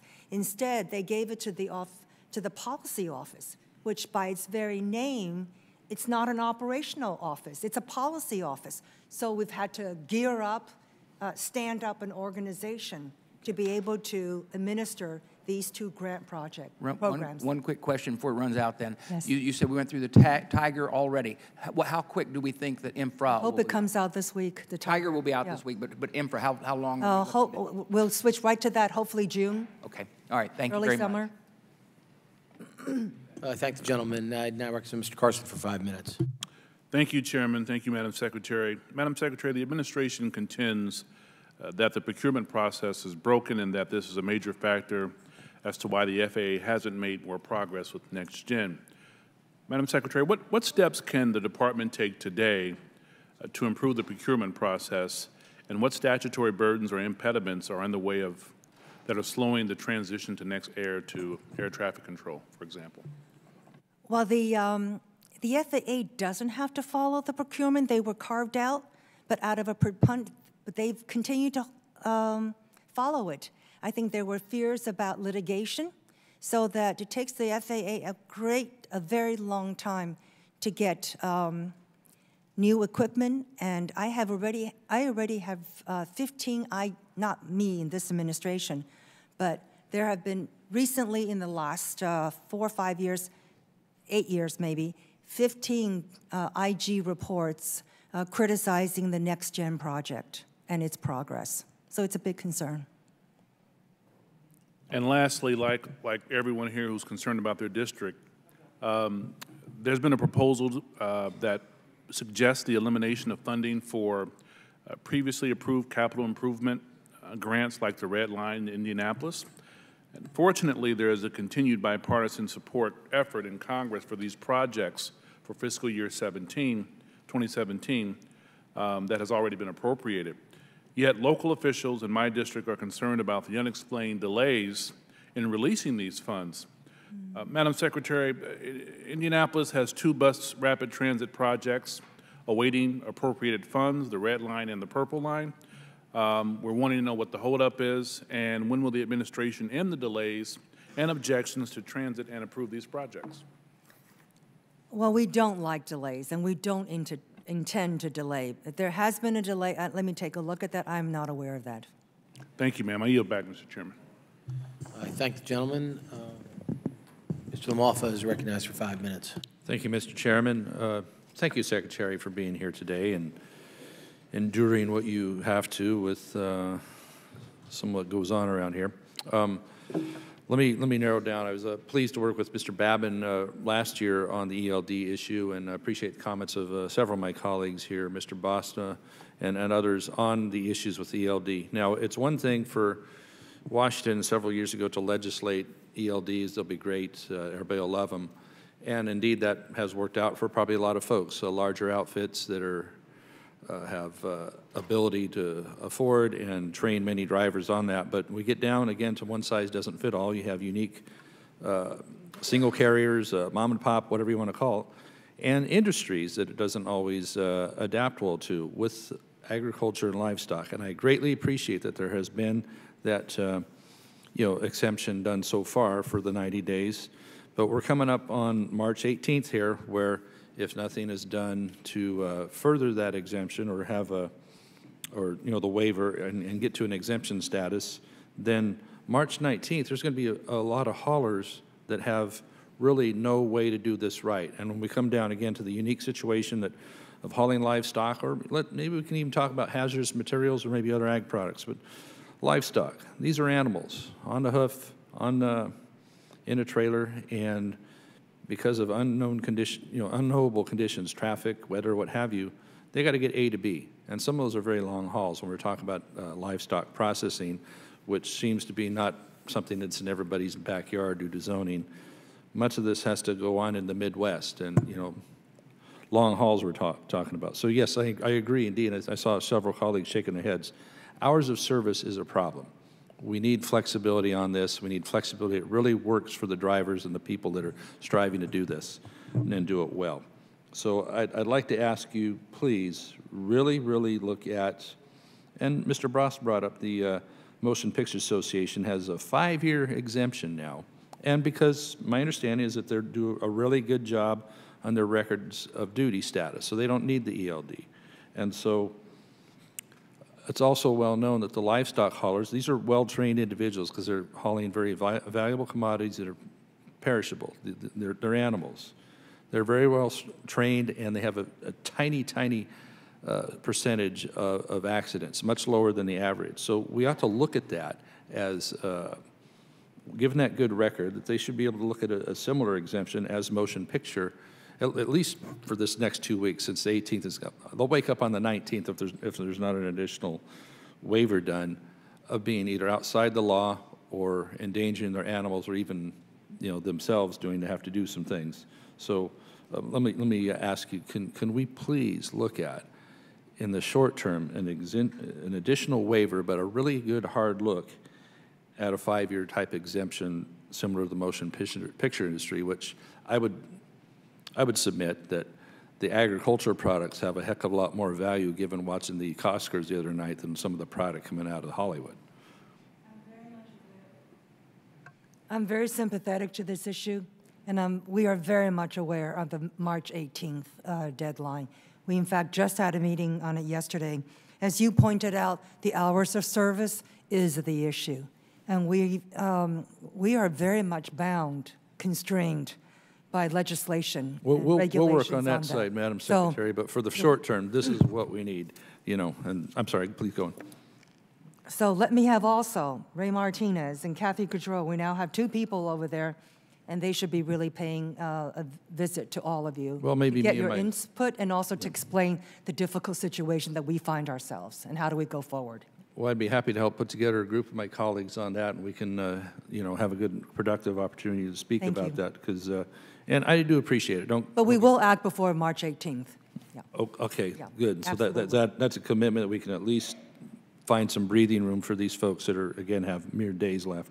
Because what we're looking at with livestock is very unique, and I think that with the 90 days are very, very valuable to them. I had another thought on this as well. Hazardous materials, I've had people speak with me about that. They're in that business too, and we are coming down on hours of service problem. And so longer term, I hope we can work with you on that and get the flexibility as long as we can get our own nonsense of politics around here beyond that. But I'll finish on this. Motor carrier safety, to my knowledge, has only had maybe 2 meetings with folks on this. And I know part of the intent originally was that there would be the opportunity to have this education and back and forth. And I don't think there's been nearly enough with that with Motor Carrier Safety Administration to have them hear firsthand, that better than I can illustrate, what they're dealing with on the livestock and other ag and other things. So thank you for listening on that. Appreciate it. Thank you, gentlemen. I now recognize Ms. Wilson for 5 minutes. Thank you, Chairman Schuster, and for holding this important hearing. Welcome back, Madam Secretary. As you know, U.S. seaports are economic engines that drive growth for the nation.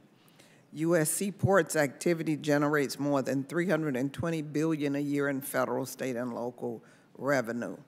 Could you please address how the President's infrastructure plan will help seaports continue to grow and support the nation's economy, and specifically how it will help facilitate the modernization of the nation's shipping channels?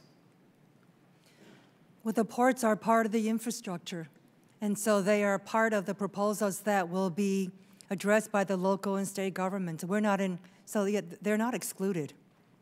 Okay, so you plan to fund projects that have received no allocations of federal funds to date, that put forth their own money as they partnered with cities and states like the dredge in Miami? The budgets for the Transportation Department will still be ongoing. So whatever monies are there for, you know, highways, transit, rail, ports are still there. It's the infrastructure money is on top of that.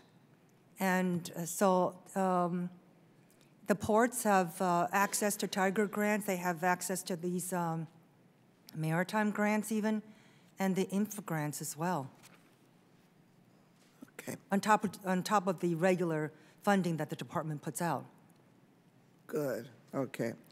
Along with our nation's roads and bridges, the majority of our public schools are now reaching the end of their 40 to 50-year life cycle. America's public schools are the nation's second largest public infrastructure investment after highways and bridges, but investments in school infrastructure have lagged. Sadly, this infrastructure plans make no mention of public schools, despite the fact that the President has talked about it. Do you feel school facilities as a part of should be a part of a comprehensive infrastructure investment package? One of the congressmen asked about the hardening of the schools and what is the federal role in that. And so I addressed on how devastating the recent tragedies have been to our nation. And I said that I will bring that concern back to the White House and to the President. He's obviously very concerned about this issue. I don't know how this fits, but clearly the hardening of our schools is an issue that was discussed in the televised meeting that the President had with the survivors, the relatives, and what I'm talking about is buildings, classrooms, laboratories, equipment, learning labs, updating old buildings, not necessarily just a hardening. Is that something that you would I don't know, sorry. Is that something that you would bring up as far as a comprehensive infrastructure investment package? Schools, aging schools that are 50 and 60 years old. There are 12 agencies that are involved in this. As I mentioned, I'll be more than glad to bring it back to the White House. Okay, thank you. My mantra in Congress has been jobs, jobs, jobs since the first day. And I was pleased to learn that the administration's infrastructure plan contains some workforce development proposals, including expanding Pell Grants to cover short-term certificate programs and increasing apprenticeship. However, the details were scant. Can you elaborate on the administration's plan to tackle workforce development? We're actually going to be facing a very tight market. You know, to build infrastructure is actually quite a skilled,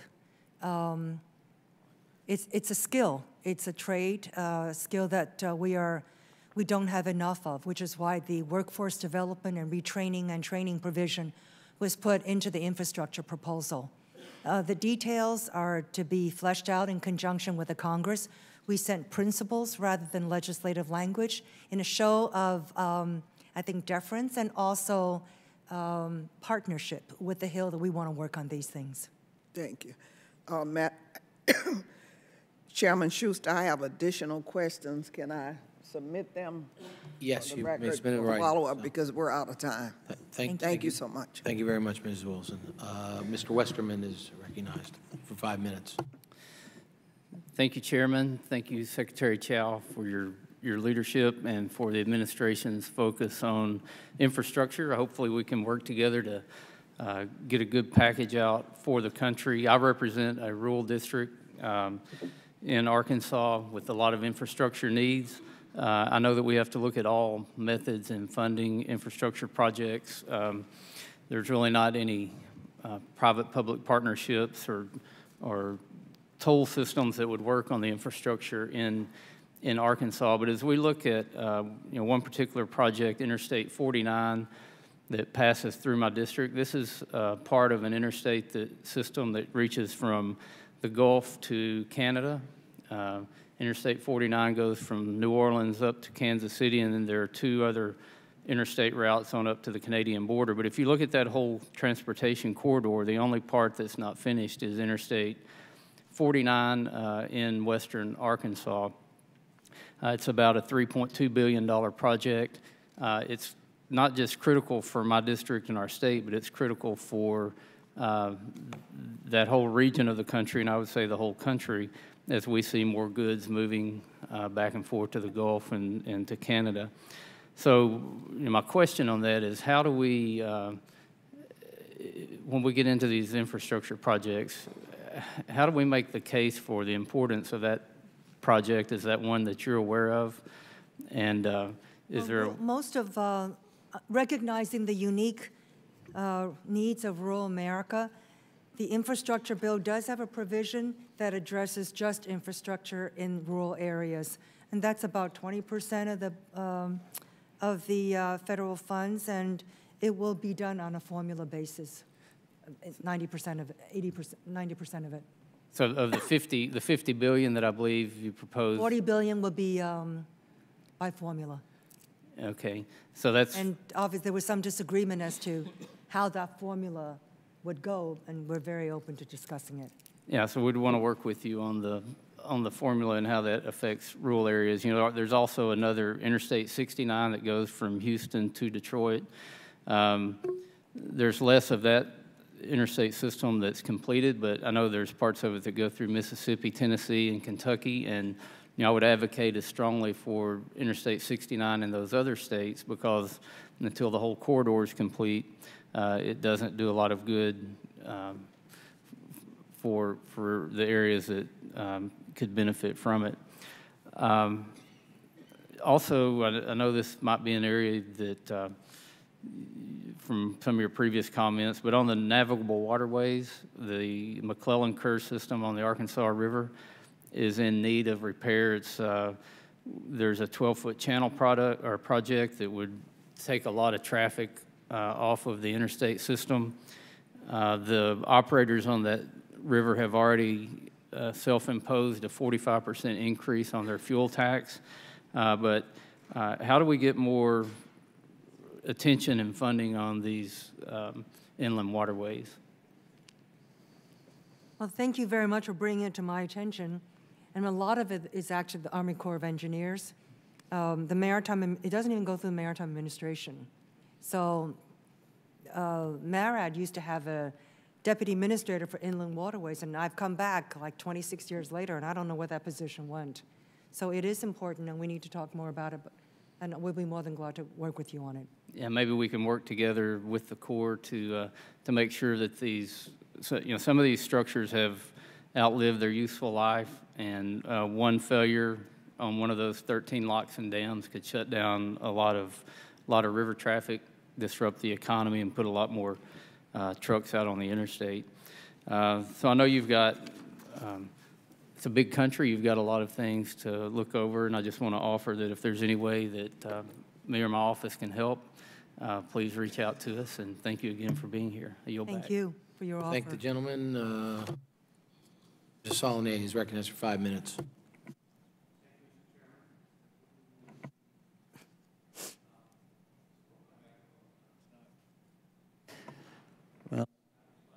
There it goes. All right. My light bulb's out. I apologize, Madam Secretary. I just want to start by saying one of the reasons I really wanted to be on this committee is its reputation as being bipartisan. And certainly you understand the nature of a bipartisan approach when it comes to this country's infrastructure. I fear with this particular initiative, and to be honest, Madam Secretary, with the tone of this hearing, we're doing great damage to that history of bipartisanship. With that, just as an observation, and as an admonition maybe to all of us, that we should refocus on what I think was historically the spirit of this committee. And I'll go back. I remember when my dad was a Republican member of the Massachusetts State Legislature, and he had a close friendship with Governor Volpe, who became the first administrator of the Federal Highway Administration and the second Secretary of Transportation. He worked for President Eisenhower and President Nixon and President Ford in those positions. And he actually advocated for raising taxes because he knew he had to raise taxes and develop revenue, real revenue, as well as making improvements. And I agree with you, there are regulatory and administrative improvements we can do. I look at states like California, where I'm from. We're trying to copy the Department of Transportation in Washington that's done a remarkable job, Minnesota and Massachusetts, and I've tried to engage with some of your staff as how we could use those laboratories of invention at the state level in that regard. So I do think there are opportunities. However, I think you have to be realistic about what the actual benefit will be. So my two questions, first is about what certainly seems to me representing a largely suburban district in the Bay Area, where 70% of my constituents travel out of my district to get to work, where our congestion has increased by 80% in just 5 years because of our economy. The GDP in the Bay Area grew by 11.7% in 2015. It's put enormous pressure on an infrastructure, and we were hoping for some support from the administration in this regard. I see this as more of an attack on urban and suburban commuters. Certainly seems to prejudice towards rural commuters or rural users. And on the history of SB1, as my colleague from Southern California pointed out, you're going to look at, I'll just give you a little history, having been involved in that before I came to Congress as chair of the Transportation Committee in both the Assembly and the Senate. When that passed, it had bipartisan support. It raised the gas tax, it raised the vehicle license fee, and one of the key supporters of that was Senator Cannella from northern San Joaquin Valley, the same area that my friend Congressman Denham represents. So he voted for that because he knew he had to identify revenue for his suburban commuters to reach into Silicon Valley and San Francisco. So my first question, and I'm going to give you both these questions so you can use time to answer both of them, is this seems like an attack on suburban commuters. We have some of the largest super commutes in the Bay Area, and D.C. in Northern Virginia has similar large super commutes. People taking an hour and a half to 2 hours each way because of the cost of housing and other reasons to commute. There doesn't seem to be, other than the requirement for those commuters to raise their own taxes, state and local taxes, to pay for this with very little support from the federal government. So first question is, could you answer that challenge or that perception? And the second one, and I think more important question I have is, you were quoted on March 29th saying, and I read in quotes of 2017, "The problem is not money, it's the delays caused by the government permitting process that hold up projects for years, even decades, making them risky investments," unquote. And then in 2016, the U.S. Department of Treasury found in a commissioned report, quote, "A lack of public funding is by far the most common factor hindering the completion of transportation and water infrastructure projects," end quotes. So my two questions are, answer the suburban, urban, seems like targeted lack of support, and then this your quote saying, well, if we just had regulatory reform and permitting process reform, but your department's saying the opposite, and if you could answer those two questions, I would be appreciative. First of all, thank you for giving me the opportunity to respond. Number one, on the issue, you're phrasing it, and I say this with great respect and with no intention to anger, that this is an attack on suburban areas, which is not true, because the question can actually be turned around. For years and years and years, for decades, rural America has been ignored and forgotten. And so this infrastructure proposal tries to address the needs in rural America. Number two, Marin County, and I don't want to I should not have singled them out because I would probably anger them. But some of these projects that we are talking about are in the richest areas of the country, and we have the rest of the country subsidizing them. On my quote about the problem is not funding, I think the problem is not funding if we allow the private sector to fully participate. But as in the years hence, we have certainly discovered that there are members of Congress who don't want to rely too much on public-private partnerships. If they don't want to rely too much on public-private partnerships, then funding is a problem. And the public-private partnerships, allowing the private sector, allowing the pension funds to come in and invest in public infrastructure was a way to address the funding gap. So, Thank you, Mr. Chairman. Thank you, Madam Secretary. You. I just say I'm disappointed in your response. You're making this more of a partisan issue than it should be. I'm not making, my whole background has never been partisan. But it seems that whenever I say something that people don't like to hear, I'm accused of partisanship. I think that's highly unfair. Thank the gentlelady. With that, Mr. Webb is recognized for 5 minutes. Madam Secretary Chow, thank you for being here. You came to Beaumont, which is in my district, which, by the way, is not partisan. So thank you for doing that. We appreciate that. I think the week my dad died, and I could not be there, and so I hope you'll come back. I want to address a question about Tiger grants, if I may. Beaumont moves more military personnel and equipment than the Port of Beaumont than any other port in the country. And I want to read something that Army Chief of Staff General Mark Milley said in his first major address. He said, "Readiness for ground combat is and will remain. Readiness is the ability of the Army and its sister services to respond to any situation at any time with effective force requires not only trained troops, but an effective transportation infrastructure capable of supplying their needs wherever and whenever they operate." And he goes on to say that the critical, one of those critical is port capacity. Of course, that's the Army. And so I would argue that Beaumont is extremely important from a the Port of Beaumont from a national security perspective. In the issue of Tiger grants, do you think, Madam Secretary, that maybe when Tiger grants are being considered, that national security and the readiness that General Milley talked about should be considered in awarding Tiger grants? I don't know the answer to that, and Okay. I'll take a look at it. All I'm right. not aware of that. I'm not aware of that, so let me take a look at it. Well, let me say that our area was ground zero for Harvey flooding. The first three coastal counties of Texas, Jefferson County, Galveston County, and the southern half of Brazoria County. We've got two ports over in Jefferson County. Both of them are among the strategic seaports, been recognized as strategic seaports, Port of Beaumont, Port of Port Arthur. Neither port in southeast Texas, and when it comes to federal grants, they've just been ignored over the years. So my question is, you know, could you take a look at that? The Sabine-Neches waterway, which those two ports are on, is the second largest waterway in the Gulf of Mexico, second only to the Mississippi River. One of the most vital waterways in the nation. 60% of the nation's jet fuel is produced in our district.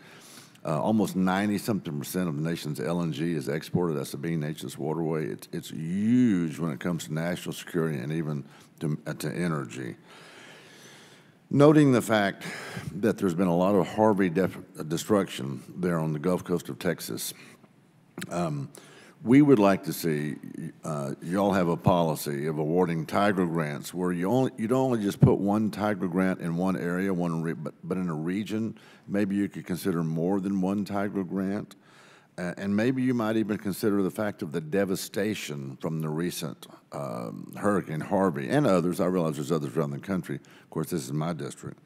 So we would love to see you consider that maybe USDOT should provide assistance through the Tiger and even the infra programs for the region's infrastructure. Applications in geographic locations impacted by natural disasters, we believe, should not be restricted to just one award per geographic location. Much of the southeast area, not just Jefferson County, but Galveston County and southern half of Brazoria County, Port of Freeport, was hit hard by Harvey.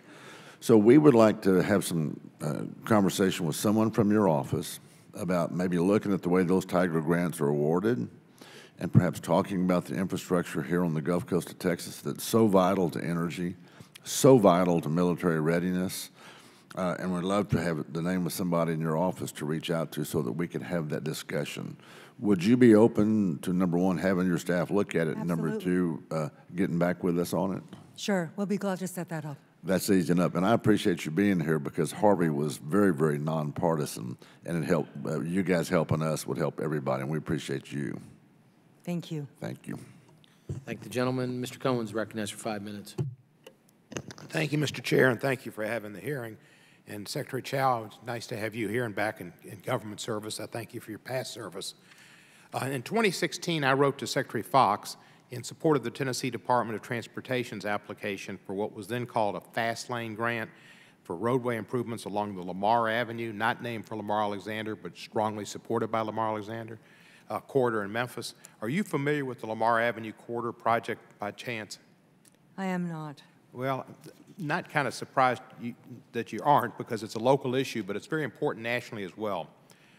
Memphis, as you may well know, is known as not only the basketball school that occasionally beats Louisville, but also as America's distribution hub. We're home to the global headquarters of FedEx and great airport, 5 Class I railroads, and one of the highest, largest inland ports in America along the river, Mississippi River. In short, Memphis has one of the nation's most significant freight corridors and substantial importance to the national cargo network and the national economy. There's severe congestion along Lamar Avenue where there is a program right now with BNSF Railroad and a multi-modal corridor. And the lack of sufficient roadway there, the trucks are just backed up forever and bad traffic, but also bad for the truckers to be able to get their cargo to the BNSF Railroad and be loaded onto the trains. Hurts the transportation of American goods. It hurts the BNSF multimodal corridor and the Memphis International Airport right nearby, the second busiest cargo airport in the United States. So this is important to the nation. According to the Federal Highway Administration, the multimodal freight network there directly supports millions of U.S. jobs and moves 55 million tons of jobs worth over $49 billion daily.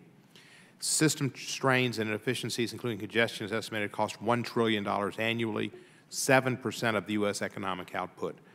Madam Secretary, at the beginning of the new administration, your agency revamped existing programs, and the Fast Lane Grant Program is now known as the Infra Grant Program. What is the general purpose or mission of Infra Grants, and how would Lamar Avenue Corridor proposal fit into that?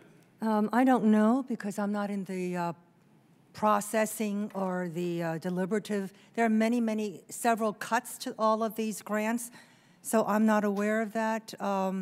The infra grants were recast to add in economic development as one of the criteria as well. So let me take a look at that, and I'll be more than glad to get back to you. If you would, I appreciate it. Senator Alexander and Corker both are very supportive.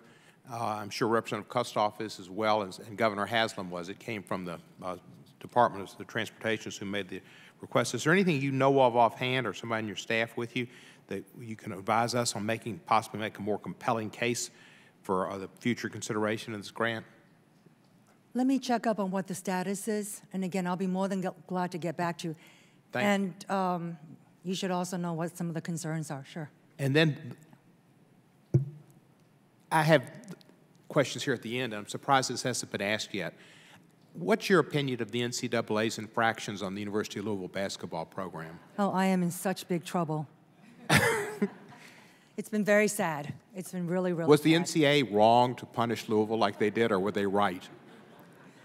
I hope I can get a pass on that, too.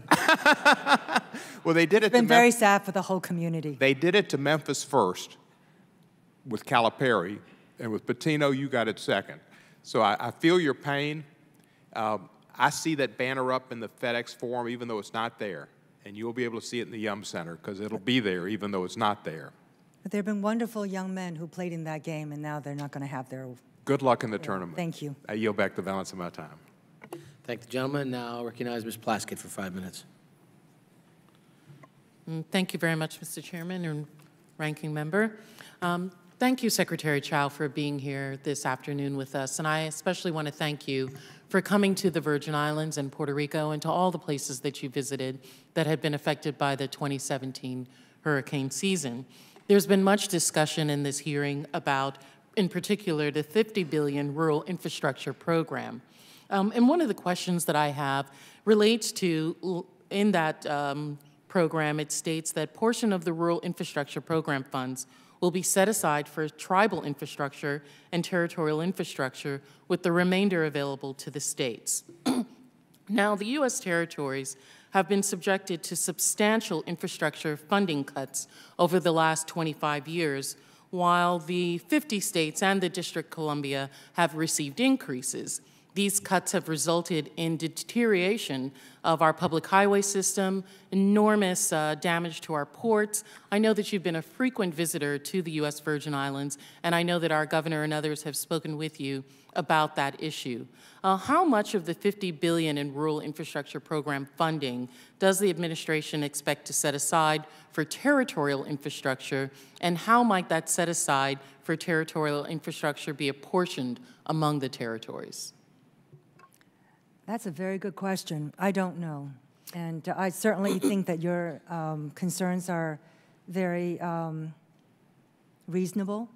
And so we have worked on other things in the past, especially in the aftermath of the hurricanes. So we look forward to working with you on that as well. I'd appreciate that, because as you know, and you may have seen, and others in your agency have also seen, that much of the damage that we sustain, particularly with our roadways that are abutting the waterways, that there was a substantial deterioration occurred because we did not have funding over a protracted period of time to support our highway system. And that increase would really be important to us. We've experienced enormous decreases over the years, along with the other territories, Guam, Northern Marianas, and Puerto Rico as well. Do you know how rural is going to be defined for purposes of the Rural Transportation Infrastructure Program? Will it be based on lane miles, or will it be based on population? I think that's a very good question as well. There's a certain definition to that, and I've been asked this, and I have forgotten it. So Thank you. And will your that. agency be the primary lead in administering that, or will agriculture or others? How will that be determined? Who will determine how that funding is distributed? As of now, it's primarily agriculture. Okay, thank you. Unfortunate. Good for me, I sit on agriculture as well, so I'll tag team you guys on that one. But you know, as we talk about these things, the last thing I wanted to talk with you about was resiliency. Does the White House infrastructure plan include considerations, particularly for states and other areas, to have found that the federal investment on hazard mitigation has a 6-to-1 return on investment? So working on resiliency is really important for the fiscal responsibility of this nation. Are there opportunities for new funding for new infrastructure to incentivize areas in resiliency?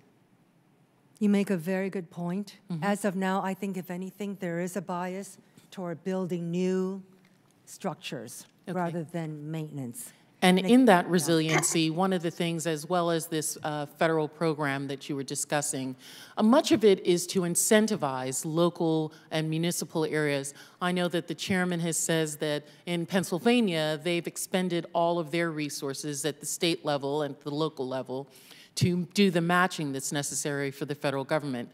In the Virgin Islands, as well as in Puerto Rico, I know that we are already at deficit budgets, and so it will be really difficult for us to provide that match.